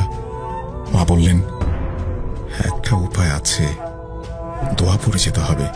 আর কখনোই ভয় পাওয়া যাবে না। ভয় দেখানো এদের সবচেয়ে বড় অস্ত্র। তারিখ 20/1/2020। আমাদের বাসায় প্রতিদিন কিছু না কিছু অদ্ভুত ঘটনা ঘটে চলেছে। রান্নাঘরে কিছু রেখে গেলে তা অন্য জায়গায় পাওয়া যায়। নিশি প্রায়ই ঘুম থেকে উঠে দেখেছে দরজা কেউ খুলে রেখে গেছে। আম্মুর উপর একটা চাপা বিষণ্ণতা নেমে এসেছে, যেন তিনি আমাদের আড়ালে কিছু লুকাচ্ছেন। তবে আজ রাতে একটা ঘটনা ঘটল যা আমাদের স্তব্ধ করে দিয়েছে। আমি ঘুমিয়েছিলাম, নিশি পাশে। হঠাৎ অনুভব করলাম ঘরের বাতি জ্বলে উঠল। চোখ খুলে দেখি দরজার সামনে একটা ছায়া, একজন লম্বা মানুষ দাঁড়িয়ে আছে। আমার গলা শুকিয়ে যাচ্ছিল। নিশিকে জায়গাতে গিয়ে দেখলাম নিশি শক্ত হয়ে ঘুমোচ্ছে। ছায়াটি আমার দিকে এগিয়ে এলো। আমি তখন আয়াতুল কুরসি পড়া শুরু করলাম। ধীরে ধীরে ছায়াটি মিলিয়ে গেল। পরদিন সকালে মা বললেন, তানিয়া, তোকে একটা কথা বলি, ভয়কে শক্তি দিস না। যতবার ভয় পাবি ততবার ওরা শক্তি পাবে। সাহস রাখ। আসলে ঘটনাটি অনেক বড়, আর লিখতে পারছি না। যদি ঘটনাটি সিলেক্টেড হয় তাহলে এর দ্বিতীয় পর্ব পাঠাতে উৎসাহিত হব। যদি এই ঘটনাটি সিলেক্টেড হয় অবশ্যই জানাবেন। এলাম আপনাদের সামনে। আশা করছি প্রথম থেকে শেষ পর্যন্ত আমাদের শুনবেন। একটা প্রশ্ন আপনাদের করতে চাই। আমরা যখন লাইভ করি তখন অনেক ধরনের কমেন্ট পড়ি, তো তার মধ্যে একটা কমেন্ট ছিল খুব অদ্ভুত, যে আপনাদের এত বড় একটা প্ল্যাটফর্ম, তারপরেও যারা শুনছেন তারা কেন আপনাদেরকে লাইক দেন না। আমি উত্তর দিতে পারিনি, কারণ আমি আসলেই জানি না যারা শুনছেন তাদের যদি ভালো লাগে তাহলে লাইক কেন দেবেন না, সাবস্ক্রাইব কেন করবেন না, বেল আইকনে কেন ক্লিক করবেন না, আমার জানা নেই। আমি বরং ঘটনায় যাই, এবং এই ঘটনাটি যে আপনাদের ভালো লাগবে সেই বিষয়টি আমাদের মোটামুটি জানা আছে। সো আমার যেটা কাজ আমি সেটাই করি। চলুন ঘটনায় যাওয়া যাক। আমি ভূত এফএমের একজন নিয়মিত শ্রোতা। সামনে আমার এইচএসসি পরীক্ষা, তাই এক প্রকার পড়া শেষ করে রাত 3টায় আপনাকে এই ঘটনা লেখা। দীর্ঘ 7 বছর ধরে ভূত এফএমের সাথে আছি। ক্লাস 5 থেকে শুরু করে এখন আমি দ্বাদশ শ্রেণীতে আপনার শো শুনি সবসময়। মাঝে ভূত এফএম বন্ধ হয়ে যাওয়ায় বেশ মন খারাপ হয়ে গিয়েছিল, কিন্তু আবারও শুরু হলো ভূত.com। রেগুলার শুনলেও কখনো নিজের সাথে ঘটে যাওয়া কোনো ঘটনা শেয়ার করা হয়নি। আজ আমি শেয়ার করব আমার সাথে ঘটে যাওয়া বেশ কিছু ছোট ছোট ঘটনা এবং স্বপ্ন, যেগুলোর উত্তর আমি আজও পাইনি। তাই বেশি কথা না বলে আমার পরিচয় দিয়ে সরাসরি ঘটনায় চলে যাচ্ছি। লেখায় সকল ভুল ত্রুটির জন্য অগ্রিম ক্ষমা চেয়ে নিচ্ছি। আমি তন্নি, পড়াশোনা করছি বরিশাল সরকারি সৈয়দ হাতেম আলী কলেজে। ঠিকানা তিনি বলেছেন প্রকাশের দরকার নেই, আমি প্রকাশ করলাম না। ঘটনা 1। আমার বয়স 4 বছর থাকাকালীন আমার মা আমাদের গ্রামের বাড়ি ছেড়ে আমাদের নানু বাড়ি বরিশাল শহরে চলে আসেন। এর অন্যতম কারণ ছিল গ্রামে ঠিকমতো স্কুল বা পড়াশোনার উন্নত ব্যবস্থা না থাকা। এর আগে আমি বলে রাখি, আমরা 3 ভাই বোন। আমি মেজো, আমার বড় বোন এবং আমার ছোট ভাই। আমরা যেখানে থাকতাম তার কিছুটা সামনে ছিল খাবার পানির টিউবওয়েল। অর্থাৎ খাবার পানি আনতে হলে আমাদের 2 মিনিট এগিয়ে বাসার সামনে কিছুটা বন জঙ্গলে ঘেরা জায়গায় গিয়ে পানি আনতে হতো। এভাবে একদিন সন্ধ্যা হবে হবে এমন একটা মুহূর্তে আম্মু আমাকে নিয়ে পানি আনতে যান। আমি সম্ভবত তখন ক্লাস 3-তে পড়ি। আম্মু সাধারণভাবেই আমাকে পাশে দাঁড় করিয়ে টিউবওয়েল থেকে পানি তুলছিলেন। আগেই বলেছি জায়গাটা একটু বন জঙ্গলে ঘেরা ছিল। কলের সামনেই একটা পুরনো বড়ই গাছ ছিল, যেটায় 12 মাস বড়ই হতো। আমি নিচে বসে বসে বড়ই কুড়াচ্ছিলাম। হঠাৎ মাটি থেকে একটি বড়ই তুলে সামনে তাকাতেই যা দেখি তা হয়তো আমি সারা জীবন স্পষ্ট মনে রাখব। দেখলাম সাদা জুব্বা পরা একজন দাড়িওয়ালা লোক মাটি থেকে 2-3 ইঞ্চি উপরে ভেসে ভেসে যাচ্ছেন, এবং লোকটা এত স্বচ্ছ দেখতে মনে হচ্ছিল পানির মতন। তার ভেতর থেকে অপর পাশের সবকিছু দেখা যাচ্ছিল। আমার দিকে লোকটি একবারও তাকায়নি। মনে হচ্ছিল পাশ থেকে কেউ হেঁটে যাচ্ছে আর আমি তাকিয়ে দেখছি। এমন ভাবে তাকিয়েছিলাম যে চোখের পলক ফেলতেই 1 নিমিষেই লোকটি গায়েব হয়ে গেল। আর খুঁজে পেলাম না। আম্মুরও পানি উঠানো শেষ হলো। তখন আম্মুকে কিছু না বলে বাসায় চলে আসলাম। কিন্তু সবাইকে পরে বিষয়টি বললে বিষয়টি নিয়ে সবাই খুব হাসাহাসি করে এবং ভুল বলে উড়িয়ে দেয়। কিন্তু আমার তখন এসব সম্পর্কে কোনো ধারণাই ছিল না। তাহলে আমি কেন হঠাৎ সব দেখব, তাও বাস্তবে চোখের সামনে? সবকিছু এত ভুল হয় কিভাবে? আজও আমি জানি না উনি কে ছিলেন। স্বপ্ন 1। আমি কেন জানি অনেকে বাজে স্বপ্ন দেখি সব সময়। বলা যায় আমার সব স্বপ্ন একটি কালো অবয়বকে নিয়ে। আমি বেশ সাহসী প্রকৃতির একটা মেয়ে। আমার এসব বিষয়ে একটু কমই ভয় লাগে। এভাবে একদিন স্বপ্নে দেখছি একটা কালো ছায়া আমাকে একটা গাছের সাথে বেঁধে রেখেছে। চারপাশে ঘুটঘুটে অন্ধকার, কিছুই দেখা যাচ্ছে না, শুধু একটা গাছের সাথে আমি বাঁধা। কালো ছায়াটা আমার সামনে খুব জোরে জোরে চিৎকার করছে আর আমাকে কেন্দ্র করে ঘুরছে। আমাকে ধরার খুব চেষ্টা করছে, কিন্তু পারছে না। আমি জোরে জোরে সূরা আরবি হরফ উচ্চারণ করার চেষ্টা করছি। অনেক চেষ্টার পর আরবি উচ্চারণ করতেই ছায়াটা আমার সামনে থেকে চলে যায় আর আমার ঘুম ভেঙে যায়। আর আমি উঠে দেখি আমার হাত পা পুরো শরীর ঠান্ডা হয়ে গেছে। কিছুক্ষণ বসে থেকে বাজে স্বপ্ন ভেবে আমি আবার ঘুমিয়ে পড়ি।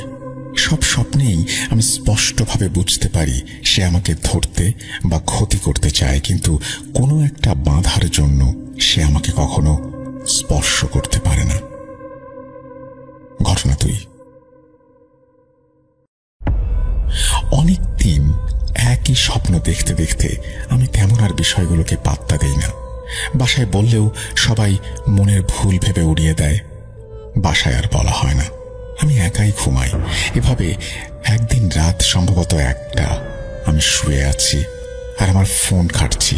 হঠাৎ মনে হলো আমার মাথার কাছে কেউ একটা হাত রেখেছে। আমি হঠাৎ উঠে ফোনের লাইট অন করে দেখি কিছু নেই।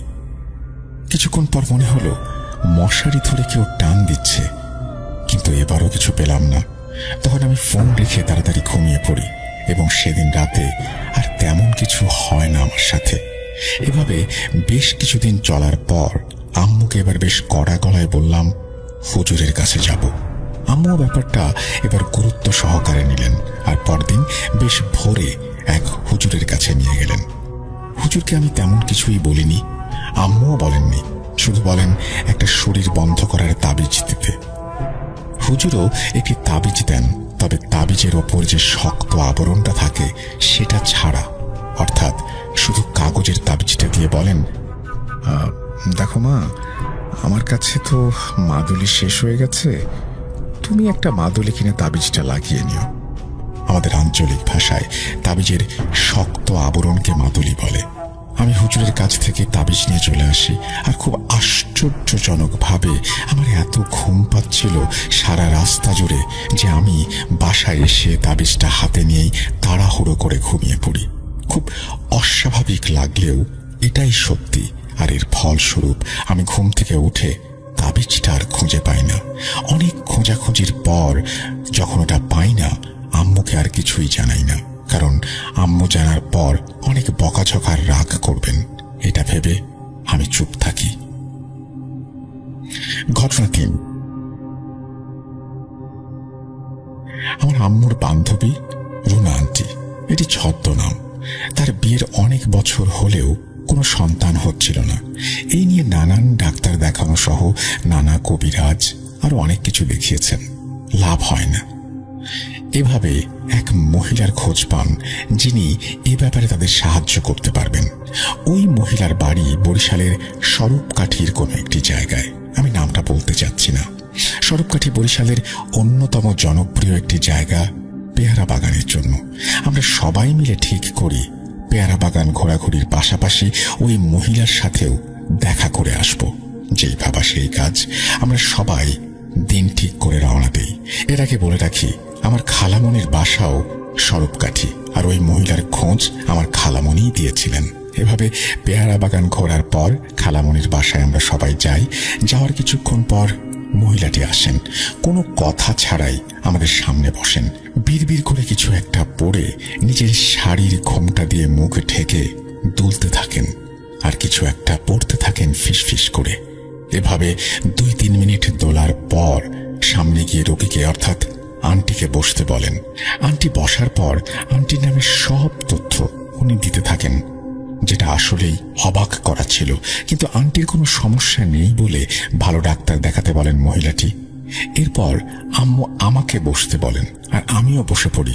তখন মহিলাটি বলেন, আছে, খারাপ জিনিস আছে, ধরতে চায় তোকে, ক্ষতি করতে চায় কিন্তু পারবে না, কখনো পারবে না, কারণ ভালো জিনিসও আছে। উনি জিন এমন ধরনের কোনো শব্দ উচ্চারণ না করে জিনিস বলেছিলেন, যেটা কিছুটা অস্পষ্ট ছিল আমার কাছে। তাই আমি ওনার কথা তেমন একটা গুরুত্ব দেইনি। আন্দাজে বলেছে এটাই আমি ধরে নেই। তবে কিছুদিন এই বিষয়টি নিয়ে ভেবে আমি দেখলাম, আসলে নিজেকে প্রশ্ন করলাম, উনি তো আমাকে চেনেন না কোনোভাবেই। এত আন্দাজে কিভাবে বলতে পারেন, আর এত নির্দিষ্ট তথ্য বা কিভাবে দিতে পারেন? এরপর আর এগুলো নিয়ে তেমন কিছু ভাবা হয় না, তেমন একটা সমস্যাও হয় না। স্বপ্ন 2। এসবের পর আমি মাসে সপ্তাহে ওই অবয়বটাকে দেখতাম স্বপ্নে। কখনো কখনো স্বপ্নগুলো হতো ভয়ঙ্কর, কখনো কখনো মনেও থাকতো না। এভাবেই স্বাভাবিক পর্যায়ে সবকিছু চলছিল বা চলছে। তবে আরেকদিন রাতে দেখি এক হাড় হিম করা স্বপ্ন। আমি কোনো এক জায়গায় এসেছি, তবে জায়গাটা আমার চেনা না। চারপাশে গাছপালা আর ধান ক্ষেতের মতো একটা জায়গা। সন্ধ্যা হওয়ার আগ মুহূর্তে যেমন চারপাশ অন্ধকার হয়ে যায়, সব দেখা যায় ঠিক তেমন একটা পরিবেশ। কোথাও কেউ নেই, চারিদিকে নিস্তব্ধতায় ঘেরা। হঠাৎ শুনতে পাচ্ছি একটা বাচ্চার কান্নার আওয়াজ।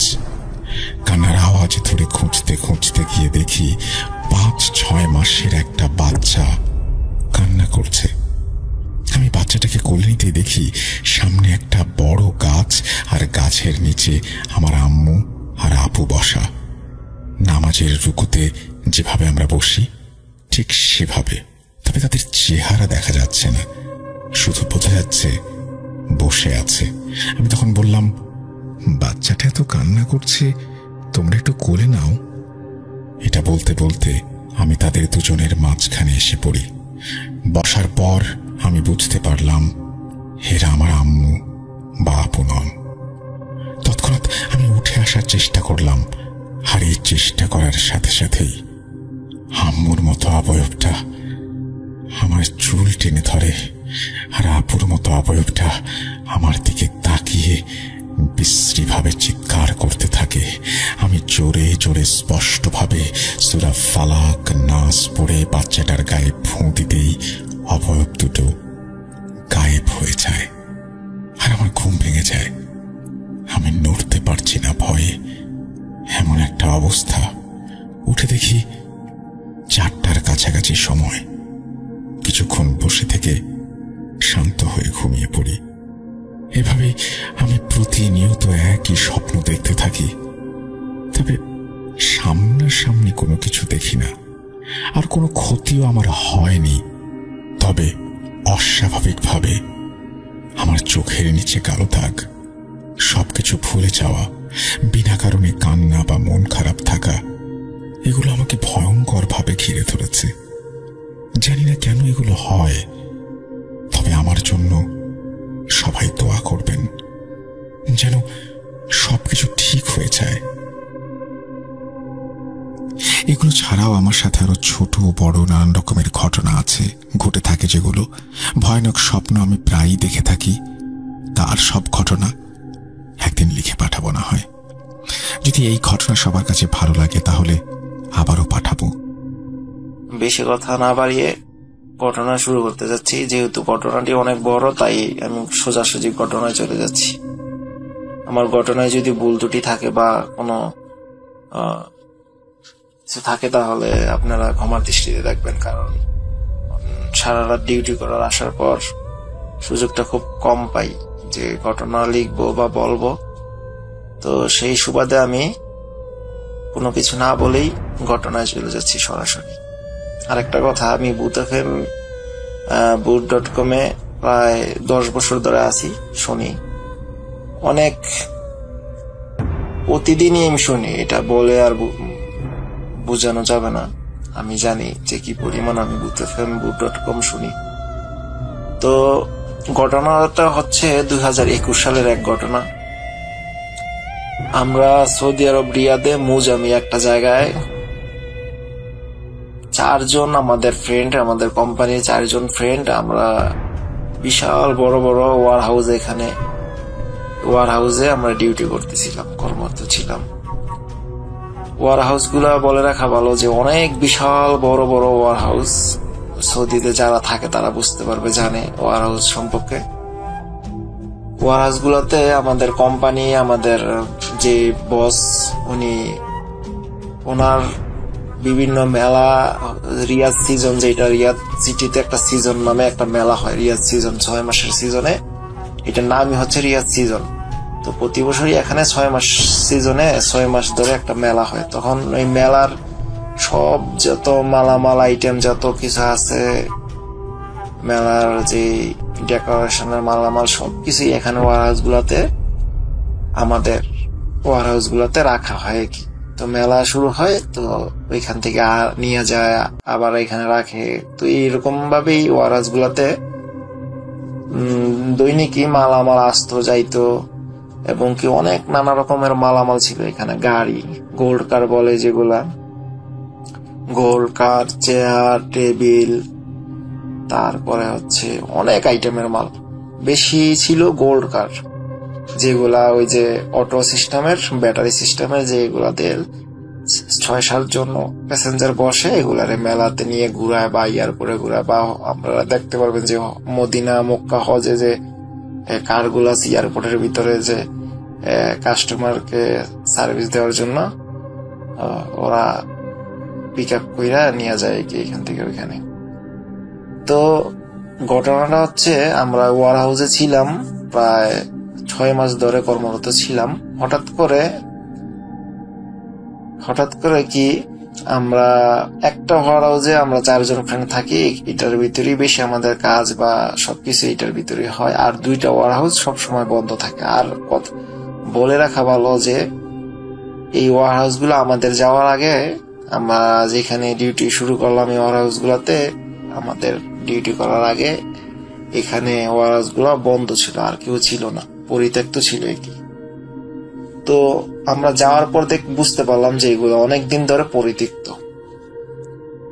আর এখানে ওয়ার হাউস গুলো তো বিশাল বড় নিয়ে জায়গা, বড় বড় না, তো সেই যে কারণে আপনার মনে করেন এগুলা মরুভূমির মাঝখানে এগুলা ওয়ার হাউস গুলা তৈরি করা হয়েছে। কোনো লোকালয় নাই, এখানে মানুষ নাই। খুবই আমাদের একা একা লাগতো, বোরিং লাগতো যে কোথায় আমরা থাকতেছি। কোনো এক অচানা এক জায়গা, কোনো মানুষ নাই, কিছু নাই, দোকান নাই, আমাদের খাবারের পানির অনেক কষ্ট হইতো। তো আমাদের বস এগুলো আমাদেরকে দিত, ও গাড়ি দিয়ে নিয়ে আসতো, দিয়ে যাইতো। তো আস্তে আস্তে আমরা এখানে থাকা শুরু করলাম 6 মাস, মোটামুটি ভালোই। আমরা আমাদের ফার্স্ট যে ওয়ার হাউসে আমরা থাকি, এখানেই ভালো একটা রুম আছে, ভিআইপি রুম, এখানে এসি আছে, সবকিছু আছে। তো আমাদের আর বাকি 2টা ওয়ার হাউসে ওইরকম ভাবে যাওয়া হইতো না, কাজও ছিল না, যাওয়া হইতো না। তো 6 মাস পর আপনার মনে করেন এই যে মেলা শুরু হইলো। তো এখান থেকে মালামাল যাবে, গাড়ি যাবে। তো গাড়ি যাওয়ার পর আমরা ফার্স্ট ওয়ার হাউস যেটা ওইটা খুললাম, গিয়ে দেখলাম যে এখানে অনেক গাড়ি, প্রায় 100-র মতো আপনার 100-র উপরে গোল্ড কার। তো এগুলা কিছু ভালো, কিছু খারাপ, মোটামুটি পুরনো, ময়লা কাদা অনেক জমে আছে এখানে। তো এগুলার সবগুলার রিপেয়ারিং করতে হবে। তো আমাদের বস খুললো, ওয়ার হাউসটা খুললো, চাবি আমাদের কাছেই। তো আমাদেরকে ডেকে নিয়ে বললো যে এটা খোলো তোমরা, এটার মধ্যে অনেক কিছু আছে, এগুলা মালামাল যাবে মেলায়, তো এগুলা সবগুলাকে কি পরিষ্কার করতে হবে। ওর বাসায় বলতেছে কি, সৌদির বাসায় বলতেছে যে পরিষ্কার করতে হবে, তো তোমরা ওয়ার হাউসটা খোলো। তো আমরা খুললাম। তো খোলার পর দেখলাম যে অনেক অন্ধকার এখানে, বিশাল বড়, এই পার থেকে ওপার ওয়ার হাউসটার এই পাশ যদি আপনি দাঁড়ান, ওই পাশ দেখা যায় না। আর অনেক মালামাল, তো অন্ধকার, লাইট ছিল মনে করেন 50টার মতো, বিশাল বড় বড় লাইট। সবগুলা জ্বালানোর পরও আপনি মনে করেন অন্ধকার ঝাপসা থাকে, অনেক ভয়ানক। আর কি বলবো আমি, যেটা আমাদের গ্রাম অঞ্চলের বাসায় যে আছে না, মাকড়সা বাসা বাঁধায় যেভাবে, এরকম অনেক দিন যাবত এখানে মানুষ যায় না বা চলাচল নাই, সেই কারণে অনেক এটা একটা ভয়ানক ভুতুরে বাড়ির মতো হয়ে আছে।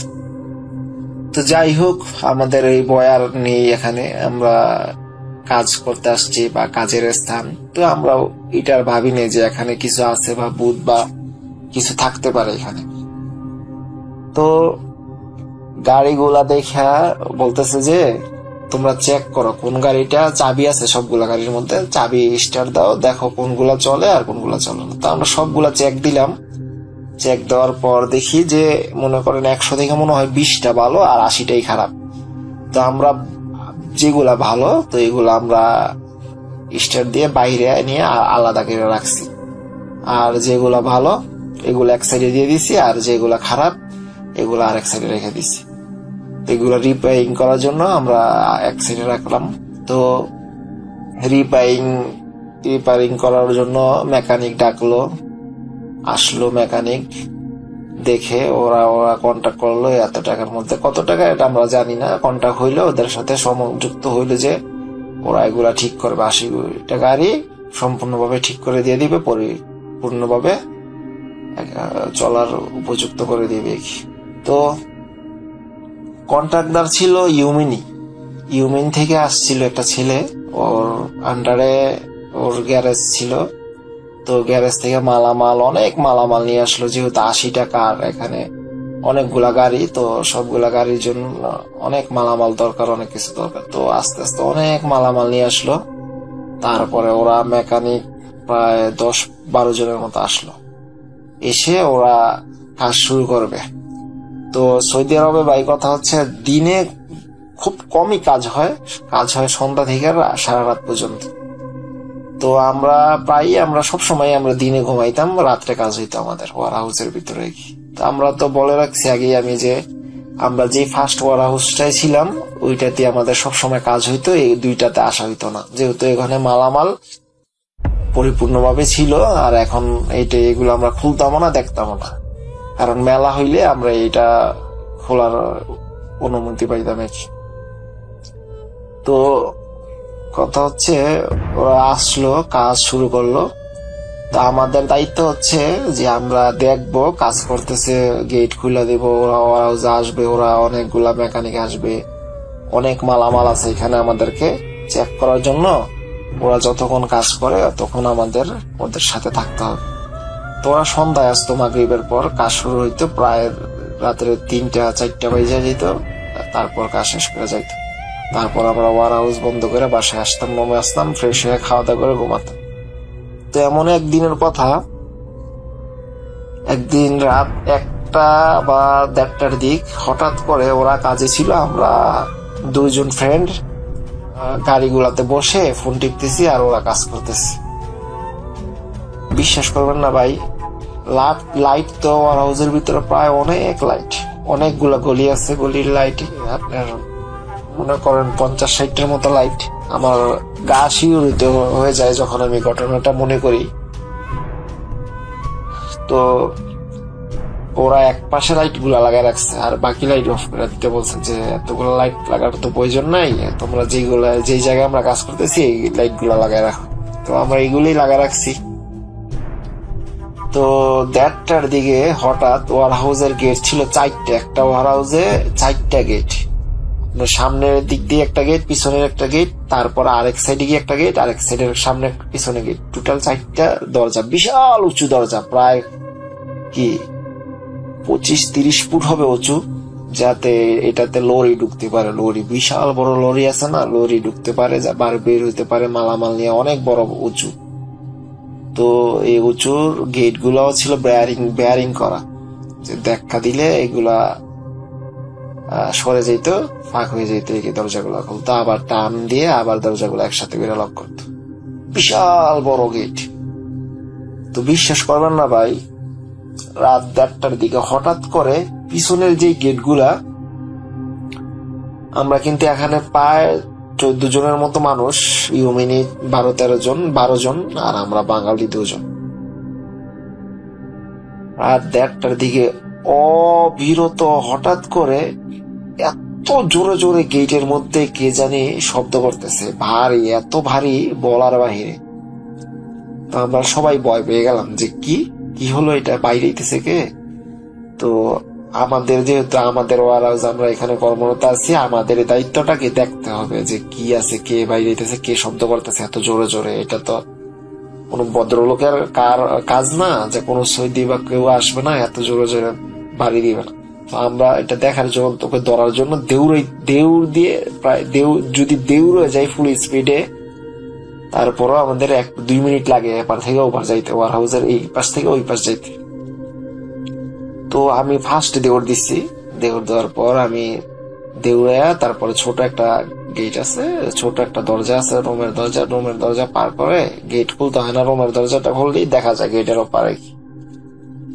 প্রত্যেকটি ওয়ারাজ আবার রুম ছিল থাকার জন্য কি। তো আমরা একটা ওয়ারাজেই থাকতাম, এগুলা তার সবগুলা পরিত্যক্ত থাকতে। তো আমি বের হলাম, বের হয়ে দেখি গেটের পেছনে গিয়ে দেখি যে দরজার কেউ নেই।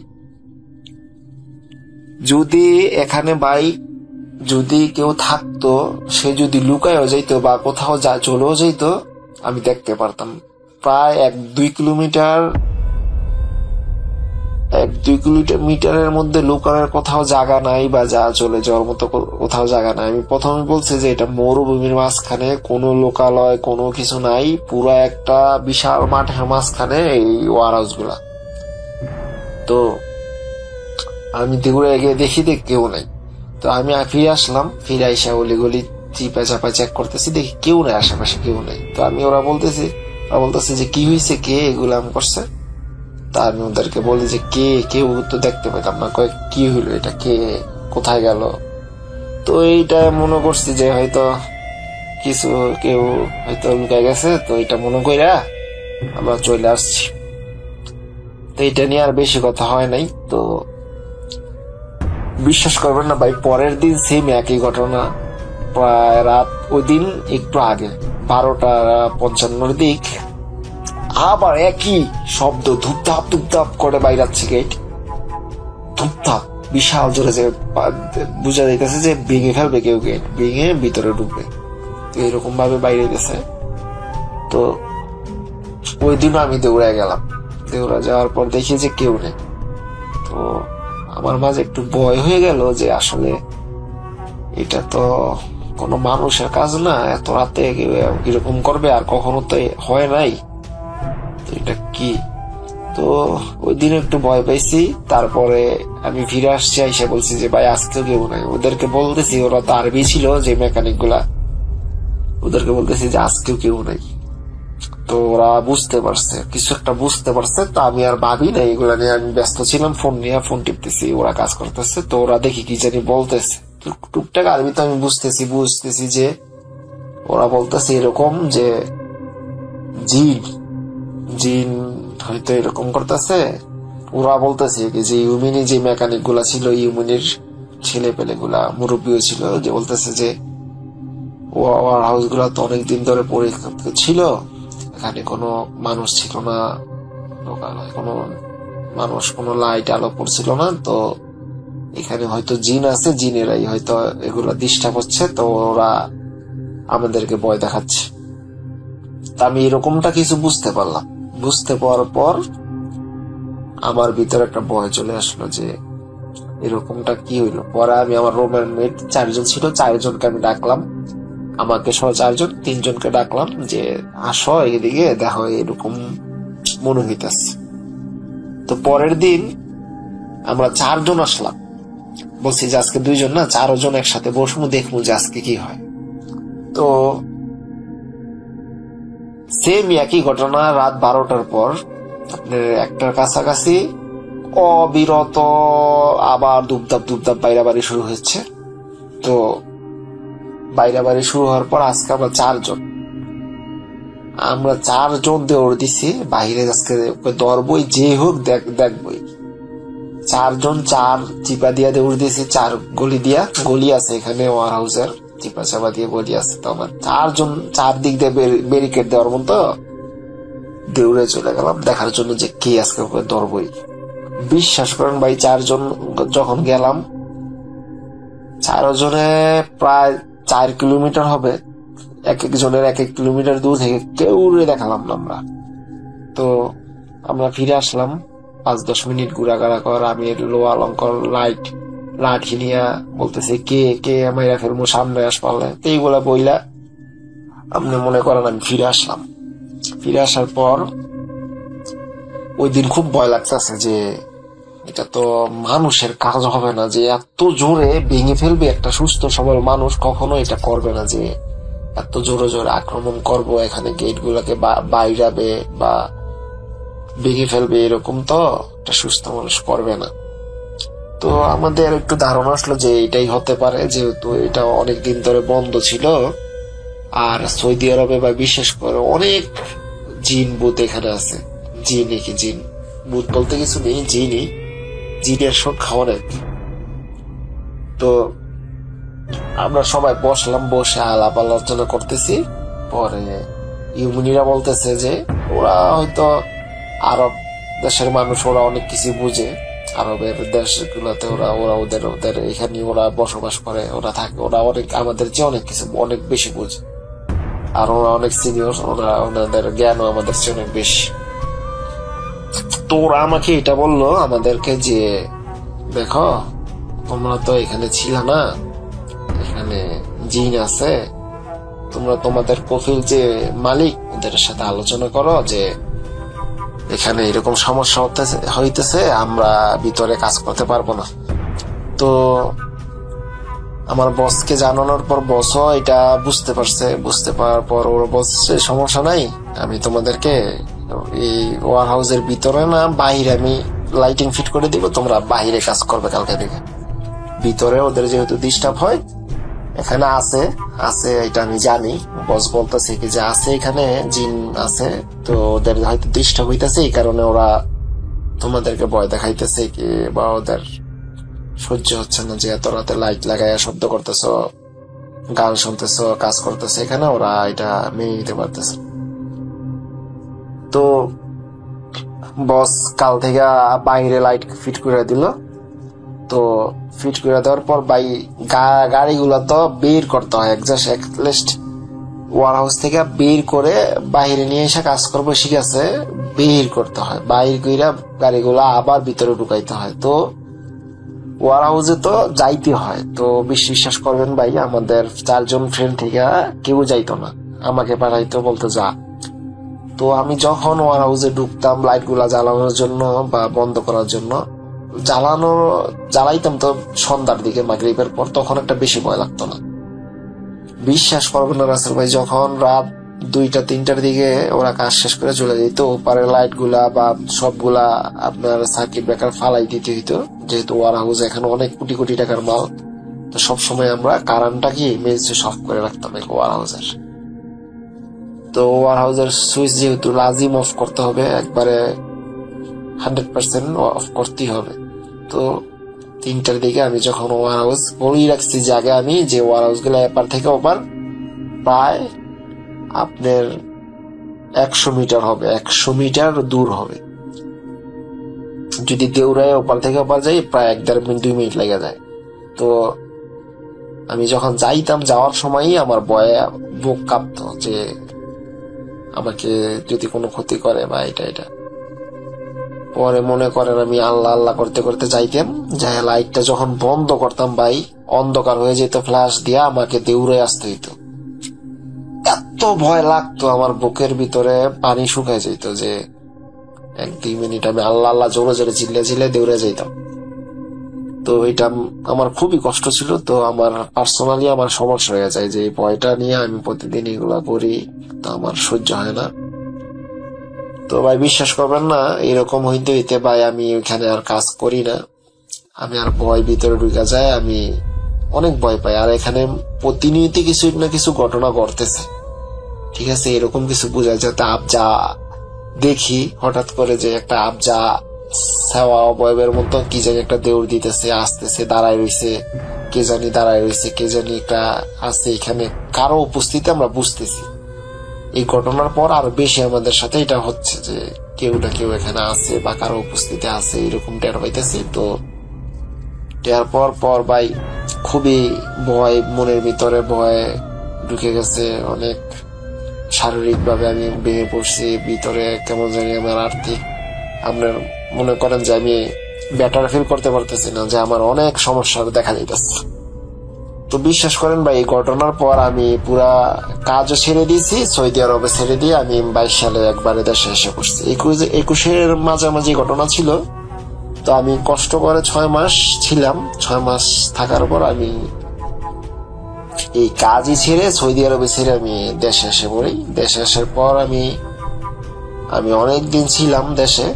তো দেশে আসার পরও আমি প্রায়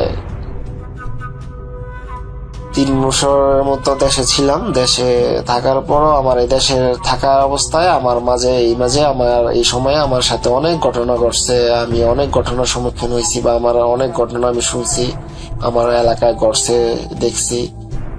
তো আমি যদি আজকের ঘটনাটা আমার সিলেক্ট হয় বা কেমন লাগছে জানি না, কিরকম ভাবে বলছি এটাও বুঝতে পারি না, যেহেতু ফার্স্ট আমি সারা রাত কাজ করে আসছি। কাজ করার পর আমি ঘটনাটা বলছি, কিরকম ভাবে বলছি বা কারো কাছে কিরকম লাগছে এটাও জানি না। যদি সিলেক্ট হয় তাহলে সমস্যা নাই, না হলে কোনো সমস্যা নেই, দুঃখ নাই। কিন্তু আমি বলতে পারবো যে রাসেল ভাই আমার ঘটনাটা শুনছে। ওই বিদেশে থাকি, অনেক দূরে, অনেক কাজ কামে ব্যস্ত থাকি। তো ওইরকম সিচুয়েশনও নাই বা আপনার ওইরকম মানসিকতা নাই যে একটা গুছায় গাছায় সুন্দর পরিপাটি করে ঘটনাটা গুছায় বলবো, এরকম একটা কি ফিজিক্যালি বা মেন্টালি প্রিপারেশন থাকে না। তো যেভাবে বলছি ভাই, যদি ভালো লাগে শেয়ার করবেন। আর এটা যদি সিলেক্ট হয় তাহলে আমি নেক্সট টাইম অনেক ভয়ানক ঘটনা কিছু, আমার ফুফাতো বোন একটা মৃত্যুর একটা ঘটনা, আমার বয়স সেম, ওর মৃত্যুর ঘটনা আমি একটা শেয়ার করব। আর আমার দাদার মৃত্যুর পর একটা ঘটনা, এটা শেয়ার করব। আর কিছু মাছের ঘটনা আছে আমার এলাকায় আমার সাথে ঘটেছে, এইগুলা শেয়ার করব যদি আপনি এটা সিলেক্ট হয়। ঠিক আছে ভাই, এই বলে আজকে শেষ করলাম। তো আমি এটা বলি যে আমি আজও সৌদি আরব, আমি 2 মাস হলো আমি সৌদি আরবে আবার আসছি। দোয়া করবেন আমার জন্য সবাই, যাতে আমি থাকতে পারি, কাজ করতে পারি। আল্লাহ হাফেজ, ভালো থাকবেন ভাই। 2016 সালে এমনি একদিন দুপুরবেলা লুকিয়ে বড়শি ফেলেছি। একটা মাছ ধরার পর দেখি পুকুরের মাঝখানে ঘূর্ণিঝড়ের মতো পানি ঘুরছে। আমি অনেক ভয় পেয়ে যাই এবং বাসায় আসার জন্য দৌড় দেই। মনে হলো কেউ আমার পা ধরে পানিতে নিয়ে যাওয়ার চেষ্টা করছে। ভয়ে আমার মুখ দিয়ে কোনো কথা বের হচ্ছিল না। বলে রাখা ভালো, পুকুরের সাথে লাগানো একটি মসজিদ এবং আমাদের বাসা। আমি তখন শব্দ শুনে খেয়াল করলাম মসজিদের ছাদ থেকে ভারী একটা কিছু পুকুরে পড়ল। সাথে সাথে আমার পা মুক্ত হয়ে গেল এবং আমি বাসায় চলে আসলাম। বাসার সবাইকে জানালাম। সবাই মুখে বলল, বাবা তোমার মনের ভুল, কিন্তু চাপা ভয় সবাইকে ছেয়ে গেল। এরপর আমার সাথে কখনোই কিছু হয়নি। আমি ভাবতে শুরু করেছিলাম সত্যি হয়তো আমার মনের ভুল, হয়তো গাছের শিকড় আটকে গিয়েছিল পায়ে। 2020 সালে লকডাউনে আমরা সব ভাই, চাচা, বাবা একসাথে বাসায় নামাজ পড়তাম এবং নামাজ শেষে গল্প করতাম। কথা প্রসঙ্গে আমার চাচা বলল, আক্কাস ভাইয়ের বড় ছেলে নতুন বাসা করছে। কথাটা শুনে আমার বাবা বলল, আবার সেই সমস্যা দেখা দেবে। এই কথা শোনার পর আমি কৌতূহলী হয়ে উঠলাম। আমি পরে এক সময় আমার চাচার কাছ থেকে মূল ঘটনা শুনলাম। চাচা যেভাবে বলেছেন এবং আক্কাস চাচার ছেলের থেকে নেয়া তথ্য মিলিয়ে আমি বলার চেষ্টা করছি। 2002 সালে আক্কাস ভাই বাড়ি করবে ওই জায়গায়, একদম রাস্তার পাশে। বাড়ি করার কাজ শুরু হয়ে গেছে।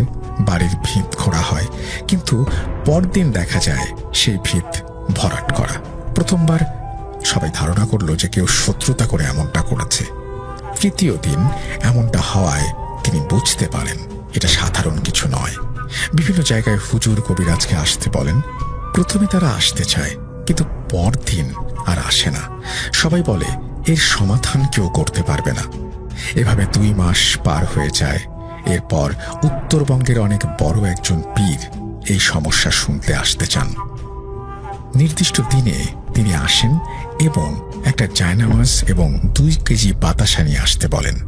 জায়নামাজে 10 মিনিট বসে থাকার পর তিনি বলেন, 2-3 হাজার বছর থেকে এই জায়গায় অনেক জিন পরিবার বসবাস করছে। কয়েক লক্ষ জিনের বাস এখানে।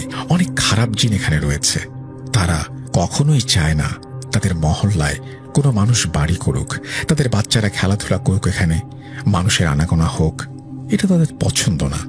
তিনি আরো বলেন, খারাপ মানুষের থেকে যেমন ভালো মানুষ রক্ষা করে, তেমনি খারাপ জিনের কাছ থেকে ওই মসজিদের ভালো জিনগুলো রক্ষা করে। সেজন্য কোনোদিন এরা কারো ক্ষতি করতে পারে না। এরপর পীর সাহেব একটা অন্ধকার রুমে জিনদের সাথে সমাধানমূলক আলোচনায় বসেন এবং বলেন জিনেরা কয়েকটা শর্তে রাজি হয়েছে। এই বাসার বাইরে অন্য কোনো স্থাপনা করা যাবে না। এটা হচ্ছে 1 নাম্বার। 2টা পুকুরের একটায় বড় মাছ এবং অন্যটায় ছোট মাছের চাষ করতে হবে। বড় মাছ জিনেরা খাবে এবং ছোট পুকুরের মাছ কয়েক গুণ বৃদ্ধি করে দেবে। বড় আম গাছ কাটা যাবে না। এছাড়া সব গাছ কেটে ফেললেও কোনো সমস্যা নেই। কোনো জিন কখনোই কারো সমস্যা করবে না। আক্কাস এই শর্তে রাজি হয়ে যান। এরপর হুজুর দোয়া করে বাতাসা সবাইকে দিয়ে দেন এবং চলে যান। এরপর বাড়ি করা হয়। আর কোনো সমস্যা হয় না। পীরের কথা মতো এক পুকুরে বড় মাছ এবং অন্যটাতে ছোট মাছ চাষ করা হয়। পরের বছর একটাও বড় মাছ পাওয়া যায়নি, কিন্তু প্রায় 3 গুণ বেশি ছোট মাছ পাওয়া যায়। মসজিদের মুয়াজ্জিন এবং ইমাম ফজর আজানের আগে বেশ কয়েকবার দেখেছেন 15-20 হাত লম্বা কালো মানুষ আকৃতির জিন পুকুর থেকে মাছ খাচ্ছে। আজান দেওয়ার সাথে সাথে সে অদৃশ্য হয়ে যায়। আমার চাচা আরো বলেন, 2016 সালে তোর পা টেনে ধরেছিল এক দুষ্টু জিন, আর মসজিদ থেকে আসা ভালো জিন তোকে রক্ষা করেছিল। তোর বাবা ওই পীরের থেকে তোর জন্য দোয়া নিয়ে এসেছিলেন, তাই তোর কোনো সমস্যা হয়নি। চাচার কথা শোনার পর আমি ভাবতে লাগলাম, আবার ওই জায়গায় বাড়ি করবে, তাহলে তো জিন ক্ষতি করতে পারে। এর মধ্যে একদিন শুনি আক্কাস চাচার ছেলে ওই জায়গায় বাড়ি করবে না। যে ছোট জলাশয় আছে ওইটা ভরাট করে তার উপরে বাড়ি করবে। সামান্য একটু জায়গায় প্রবেশ করবে, কিন্তু এটা নিয়ে কোনো সমস্যা হবে না। আমি নিশ্চিত হলাম। 2 দিন পর দেখি ওই জলাশয় ভরাট করা হচ্ছে। 1 ট্রাক মাটি ফেলা হচ্ছে। অর্ধেক পুকুর ভরাট করার পর সবাই চলে যায়। পরদিন শুনি কে যেন জলাশয়ের সব মাটি পাড়ে এনে রেখেছে এবং জলাশয় পানিতে ভরা। আমিও দেখতে গেলাম। অনেক মানুষের ভিড়, সবাই বলাবলি করছে। কোনো মানুষের পক্ষে এই কাজ করা সম্ভব না। আক্কাস চাচা ও তার ছেলে বুঝে গেলেন ব্যাপার কি। তারা সেই পীরের কাছে গিয়ে শুনলেন কয়েক বছর আগে তিনি মারা গেছেন। বিভিন্ন কবিরাজ হুজুর আসেন, কিন্তু কেউ কিছু করতে পারেন না। সবাই বলেন এখানে প্রায় কয়েক লাখ জিন আছে, কেউই এই জিনকে পরাজিত করতে পারবে না। জমিটা রাস্তার পাশে হওয়ায় অনেক দাম, কোনোভাবেই সেই জায়গা ফেলে রাখা যাবে না। সকলেই চিন্তায় পড়ে যান। একদিন কি মনে করে আক্কাস চাচার ছেলে ওই জলাশয়ের পানিতে পাম্প লাগিয়ে শুকানোর চেষ্টা করেন। রাতে 2 জন লোক সেই পুকুর পাড়ে ছিল যেন পাম্প চুরি না হয়ে যায়। পরদিন সকালে দেখা যায় ওই 2 জন মানুষের মাথা অর্ধেক কাদার মধ্যে ঢোকানো, পা ওপরের দিকে। পুকুরের পানি কম থাকায় সহজেই সেটা দেখা যাচ্ছিল। এলাকার সবাই এই ব্যাপারটা সম্পর্কে জানত বিধায় পুলিশ এটা নিয়ে তদন্ত করেনি। এই ঘটনার 2 দিন পর একজন হুজুর আসেন এবং তিনি বলেন তাকে নাকি ওই পীর সাহেব পাঠিয়েছেন, তাকে স্বপ্নের মাধ্যমে সব শিখিয়ে দিয়েছেন। ওই হুজুর একটা অন্ধকার রুমে 15-20 মিনিট অবস্থান করেন এবং বাইরে এসে বলেন এই ছোট জলাশয়ের ভেতরে সবচেয়ে বেশি খারাপ জিন থাকে। তাদের বাসস্থান নষ্ট করার জন্য 2 জন লোককে মেরে ফেলেছে তারা। তিনি জিনদের নেতাগোছের একজন জিনের সাথে আলোচনা করেন এবং সবকিছু বুঝিয়ে বলেন এই জায়গা জমির দাম অনেক, সেজন্য জায়গা ফেলে রাখা যাবে না ইত্যাদি। হুজুরের কথা শুনে বুঝে তারা সেই স্থান ছেড়ে দিতে রাজি হয়, তবে কিছু শর্ত দেয়, যেমন 10টা সাদা মোরগ, 10টা হাঁস, 10 কেজি সাদা মিষ্টি রাতে ওই স্থানে রেখে আসতে হবে। ওই জলাশয়ের পানি কখনো শুকাতে দেয়া যাবে না। জিনেরা তাদের আকার ছোট বড় করতে পারে, অল্প পানিতে তারা সবাই থাকবে এবং এর আগে যে চুক্তি হয়েছে সেটা বজায় থাকবে। আক্কাস চাচা এবং তার ছেলে রাজি হয়ে যায় এবং সেভাবে কাজ করে। বাসা নির্মাণের সময় হুজুর প্রতিটা কলামের সাথে একটা করে তাবিজ রেখে দেন। জলাশয়ের উপরে এই বাড়ি নির্মাণ করা হয়, অর্ধেক জলাশয়ের উপর, বাকি অর্ধেক জমির ওপর। কিছু অংশ জলাশয়ে এখনো পানিতে আছে। নিয়ম করে পাম্প দিয়ে সেখানে পানি দেয়া হয়।